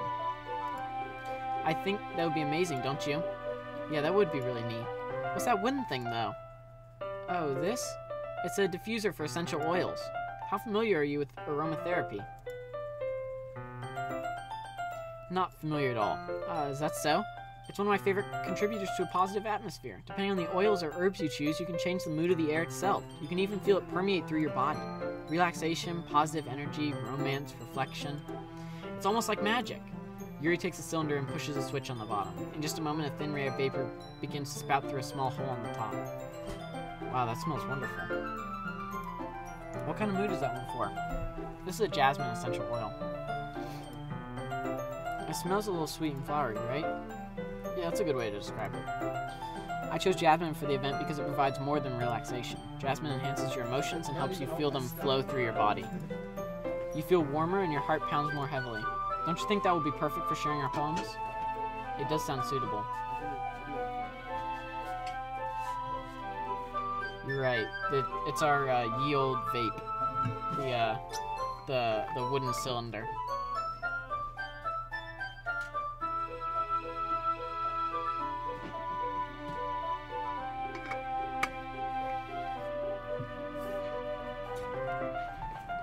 It shouldn't be called Doki Doki, it should be called Doki Doki. Are you still streaming? Yes. I plan to get to the end point for this episode somewhat soon. But you seem to know a lot about this, so I'll trust your opinion with anything. Yuri smiles gently, clearly enjoying herself. She again reaches into her bag and pulls out several spools of thin ribbon. What are those for? Well, did you purchase the origami paper like I asked you to get? Yeah, I have it over here. We won't be using the paper for folding origami. What I'd like to do is write a different word on each paper. We'll need about 100 of them. Oh yeah? What will those be used for? Well, I'm going to cut pieces of ribbon to hang from the doorway of the classroom. Then we can fasten the paper onto the ribbons to create a doorway curtain. Wouldn't that be beautiful? It would also catch the eye of those passing by the room. It may attract some to peek inside. That's really creative. I had no idea you'd be so good at this, Yuri. Is that so? Well, I suppose I do get a little intense, as you'd put it. Yuri giggles with red cheeks. Ugh. Is it just me or is she more relaxed when it's just the two of us? Or maybe it's the excitement she feels from sharing something that she enjoys. Here's a marker, George. You can write any characters you want. I'll help you once I finish cutting the ribbons. Alright. Sitting on the floor together, the two of us get to work. I carefully draw a different character on each paper, doing my best to manage a bad handwriting. Hey George, do you need a fake? My friend's doing an order. Right now? Ask me after I'm done. Yuri unravels a long strand of red ribbon to her desired length. Then she reaches into her bag once more and pulls out a pocket knife. The knife is strangely beautiful. The silver handle has an intricate pattern of waves etched into it. The blade itself is gently tinted blue. It's no ordinary pocket knife. It looks really fancy. Well, embarrassed, Yuri looks away. What is it? You're going to think it's weird. Yuri, whatever it is, I have no reason to judge. To each their own, you know? If you promise you won't be weirded out. Yeah, I promise. Alright. The thing is, I'm kind of into knives. They're just so pretty. I can't help it. I don't know what it is. The combination of craftsmanship and the feeling of danger, maybe. What am I saying? I'm gonna get stabbed! Please don't think I'm weird for this. You're laughing at me. No, I'm not laughing at you. It's just funny how nervous you got about sharing. It's, well, an interesting thing to be into, I guess. But I think it kind of suits you. Suits me? People are getting strange up in here. Where's the intellect? Yeah, it's kind of intense. Besides, it's a really cool-looking knife. I can't deny that. It is, isn't it? Yuri relaxes her expression once again. Would you like to hold it? Sure, I'll check it out. Yuri carefully hands me the knife with the handle facing me. I take it and turn it around in my hands. It feels heavy and extremely solid. Where do you even get a knife like this? Curious of its sharpness, I feel the point of the knife with my index finger. Ow! George, why'd you do that? I didn't expect it to be that sharp. I barely touched it at all. It's my fault. I should have warned you. This knife is extremely sharp. It can cut through skin like it's paper. Oh no. A small drop of blood trickles down the side of my finger. Yuri takes my hand and gives the wound a closer look. She stares at it and noticeably fidgets. If you're squeamish, I'll go wash it off now. What? Without warning, Yuri puts my finger in her mouth and licks the wound. What the fuck?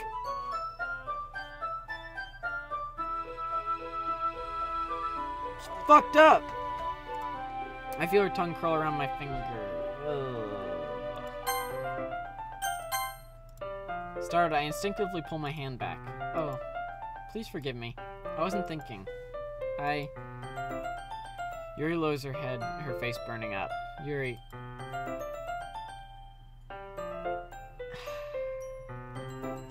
That was the most embarrassing thing I've ever done. How could I do something like that? I'm sorry. Sure was a little weird and it took me by surprise, but I guess she was just trying to help, right? Yuri, I think you're overreacting a little. She doesn't lift her head. What if she doesn't recover from this for the rest of the afternoon?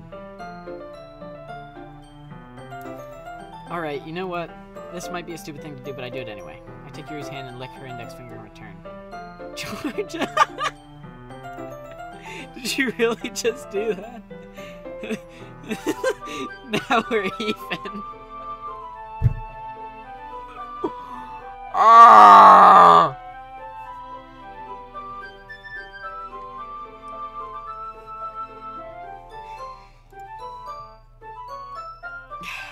Yuri just looks at me like I did something wrong. I knew that would be a bad idea. If not for the sweet aroma of the jasmine oil, the air would be extremely heavy right now. You're so weird, George. She giggles shyly. Eye for eye, hentai for hentai, thought for thought. Yuri calling me weird? I have no response to that. Where do you keep your bandages? I don't think I need one, actually. It was a tiny cut. Look, it already stopped bleeding. I see. That's relieving. The tension is quickly lifted. We each resume our respective activities. I watch Yuri's knife cut through the ribbon like it's nothing but air. Meanwhile, I continue to make progress on the paper. After we finish attaching the paper to the ribbons, we lay them all out side by side. It looks better than I expected and will be very effective as a door curtain. It looks great. Good thinking coming up with this, Yuri. Thanks. It's just something I saw online, really. Are you ready to move on to the next task? Yeah, let's do it. What do you have in mind? I'd like to create a banner. That's why I asked you to buy the paint tablets. That's right. One of the items Yuri had asked me to buy was a kit of watercolor paint tablets. We'll need about 6 cups of water to put in each of the tablets in. Do you mind fetching those for us? Of course not. 6 cups of water. I'll be right back in a minute. Thank you very much. Oh, and just a little bit of water is okay. If you fill the cups too much, it'll be too diluted. Taking Yuri's advice, I decided to use small plastic bathroom cups rather than full-size glasses. I put them on a plate to catch any paint that drips, and then bring it back into my room. Yuri? Yes. I come in to see Yuri quickly unrolling her sleeve, pulling it back over her arm. Nothing. Your face is a little red. Is it too hot in here or anything? No, not at all. There's nothing wrong, so let's mix the paint. Yuri hurriedly dismisses me and takes it upon herself to unwrap the tablets, dropping them into the cups. Well, it seems like a lot is going on here. Everyone's trying to keep me on my intellect game. She might have been like vampiring it herself there. So I thought we would do something simple that would look very nice. I'd like to paint a gradient across the banner, starting with the colors for sunrise, then daytime, then sunset and nighttime. Once it dries, I'll write an inspirational quote across the banner. We can hang it on the wall beside the podium at the front of the classroom. Ah, neat. What are you gonna write? Well, it'll be more fun to surprise you. Yuri smiles at me. If you say so. After rolling out the banner, Yuri and I kneel on opposite sides so that we don't get in the way of each other.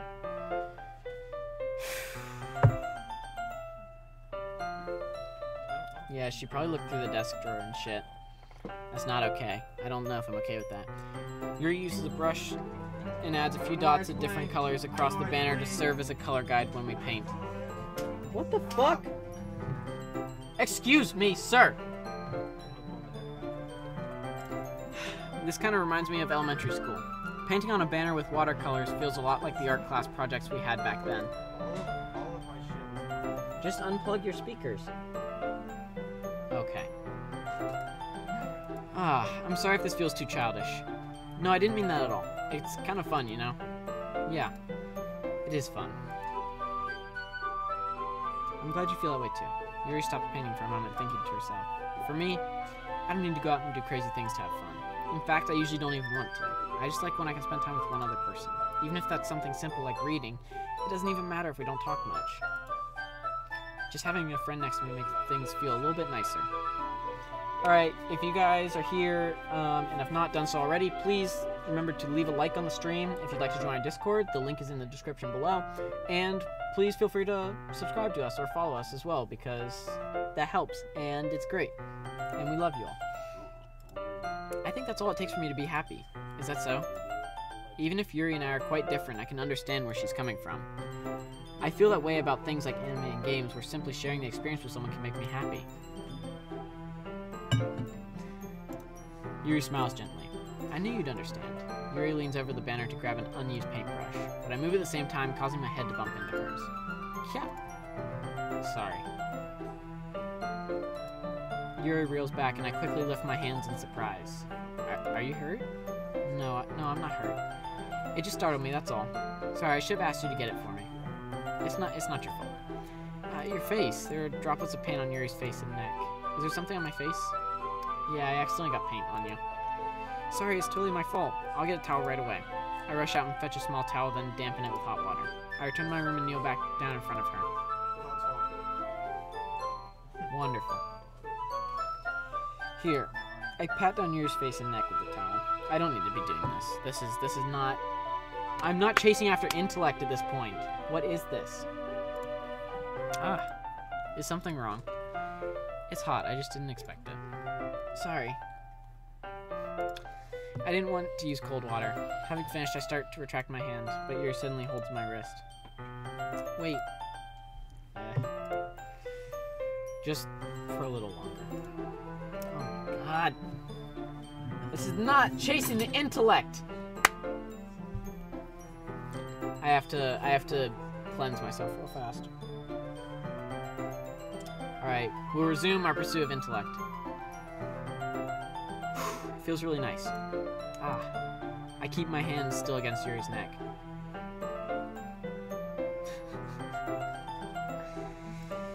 She looks into my eyes.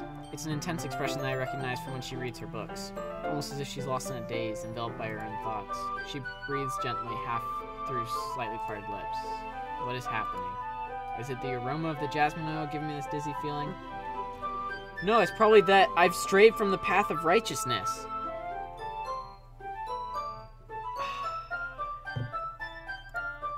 Yuri's gentle fingers wrapped around my wrist, send a tingling sensation through my arm. God. We have 15 people watching right now. That's wonderful. And suddenly her face seems to be much closer to mine than it was just a moment ago. Ah. Yuri slowly pulls away. Sorry. I've been feeling a little lightheaded today. I didn't mean to space out. Yeah, it's fine. No, Stoddard. The moment is over as soon as it began. Yuri picks up her brush again, but her movements seem clumsier, like she's unable to focus. I remain silent, forced to ignore the event that just transpired. I hesitantly retrieve my own brush and continue following Yuri's example. That should do it. I finish filling the night sky with white dots that look like stars. Looking at the banner as a whole, it's very pretty and natural looking. I think it came out better than I expected. I'm really happy with the results. Yeah, me too.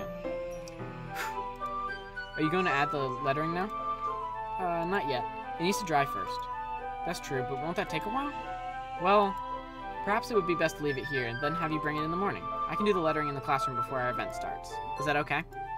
That's totally fine. Wonderful. In that case, I don't think there's anything more for us to do here. Right, since you tried to stop me from my pursuit of knowledge, there is nothing left for us to do here. Aha. You say that like you're glad it's over. Was I wrong to assume that you're at least enjoying yourself a little bit? No, it's not that. I'm just glad that we managed to get everything done. I see. I am too. I was a little concerned about time. I need to start making dinner soon. Ah, so you don't have any time left? I was secretly hoping we would have extra time after finishing the work. Well, Yuri thinks to herself, I think it would be too irresponsible of me to wait much longer. I'm sorry. I was hoping there would be more time as well. It's probably my fault. Sorry for being such a slow worker. No, it's not your fault at all. And the important thing is we got everything done, right? Yeah. So, I shouldn't be disappointed or anything. Gathering all her things, Yuri seems to look a little downcast. I understand why. It sounded like she rarely gets the opportunity to spend time with friends in a relaxed environment, but that doesn't mean this is the last time it can happen. Once Yuri packs up, I walk her out to the front door. Thank you very much for having me today. No problem. I'm glad I was able to help. Just let me know if there's anything else you need me to bring tomorrow. I will. Well then, Yuri fidgets. I guess I'll see you tomorrow. Wait, I kind of say that without thinking. About today. It's fine that we didn't have as much time as we wanted, because we can do this again. Whenever you want, you can come over or we can go out somewhere. I forgot you didn't like going out very much. Xavier, that is a very good point, my friend. As I stumble over my words, Yuri simply smiles bashfully. Anyway, you know what I'm trying to say, so... You're very thoughtful, George. Yuri takes a step closer to me, then briefly squeezes my hand. I kind of like that about you. Well, how am I supposed to respond to that? But I don't even get a chance to as Yuri suddenly pulls back. Sayori? Hi, George. Yikes, what the hell is happening? Just now we weren't... It's okay, George. I just stopped by to say hi. Well, it's nice to see you. I'm sorry, but I'm already on my way to leave. Oh, really? That's too bad. I'm sorry. But we'll all be together at the festival tomorrow, so that's fine, right? Of course. Sorry, beams. Yeah, so I'll see you tomorrow. Clearly embarrassed, Yuri hurries off. Sorry waves goodbye after her. Sorry. I thought you didn't want to come over today. Well, I tried staying in my room, but my imagination was being really mean to me. So I had to come here and see it for myself. See what? What are you talking about? You know, how much fun you were having with Yuri, and how close you got to her. That makes me really happy. What the hell? Stop being a creepy bitch! You're like, you're nice. But you see, you she's being real creepy. She's creeping me out and I don't like it. That you made such good friends. That's all that matters to me. Tears start to fall down Sayori's face. Not again. She doesn't need to be crying again. That's not needed. That's all that matters to me. Why am I feeling this way, George? I'm supposed to be happy for you. Why does it feel like my heart is splitting in half? It hurts so much. Everything hurts so much. This would be so much better if I could just disappear. Sorry, don't say that. Hey, Kevin! Shush! I am not saying anything mean to her.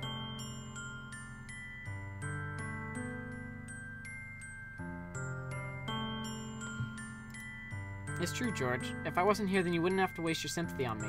You wouldn't have to put up with me being selfish. Monica was right. I should just... Monica?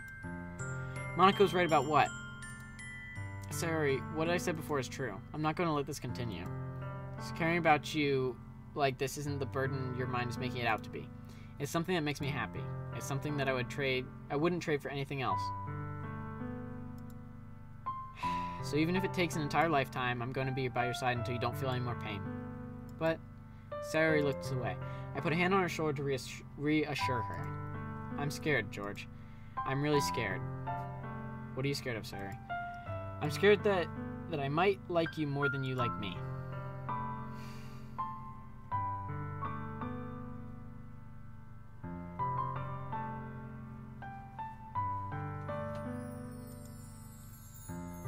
It's true, isn't it? I was weak and started to like you too much. I did this to myself. George, I like you so much that I want to die. Jeez, what the heck?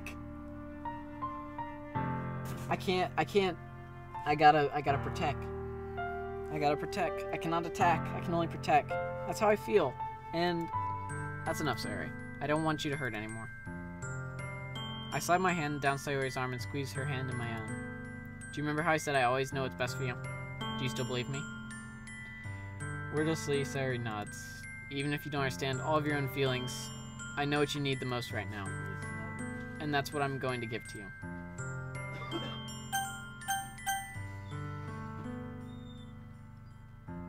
Oh no. Oh no. Oh no.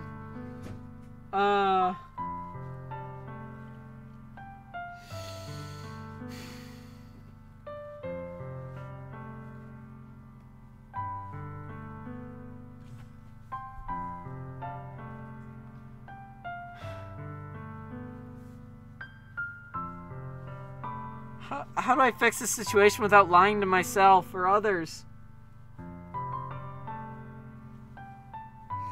You're right, this one's on me, Purple.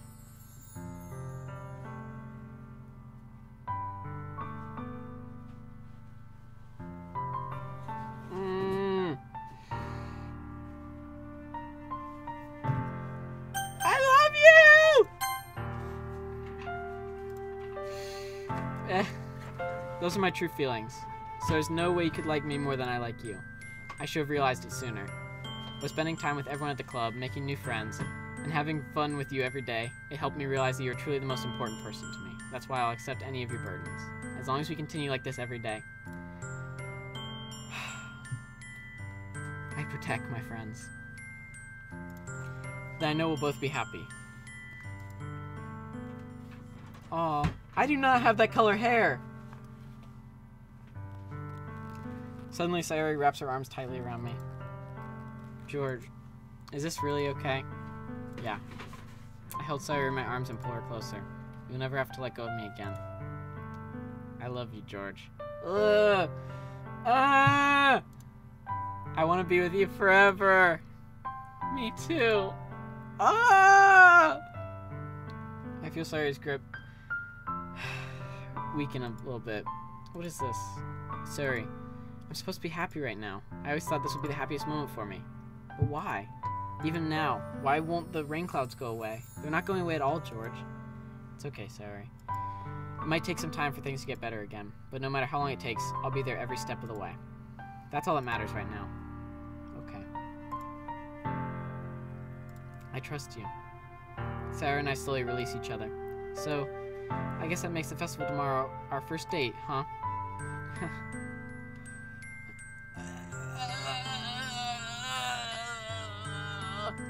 What are you saying? I don't want to think about those things, you know? I want everything to be the same as it always has been. Even if we really are a couple. This is so cringy! Why do I read this shit out loud for you guys?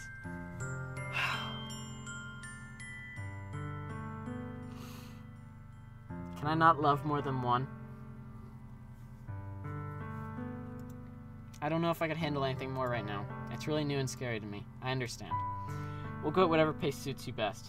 Hey, George. Sayori gazes at me once again, smiling sadly. Fuck off! I want to watch YouTube videos. You can wait like 5 minutes. It's... Even if I get really, really sad. This is the best thing for me, right? I don't really understand what Sayori means by that. Are you saying that this makes you feel sad, Sayori? I don't know. I don't understand what I'm feeling. I felt like a bunch of thorns when you told me you loved me, but that's why I want to trust you. You know what's best for me. Yeah. Maybe I did make the wrong choice.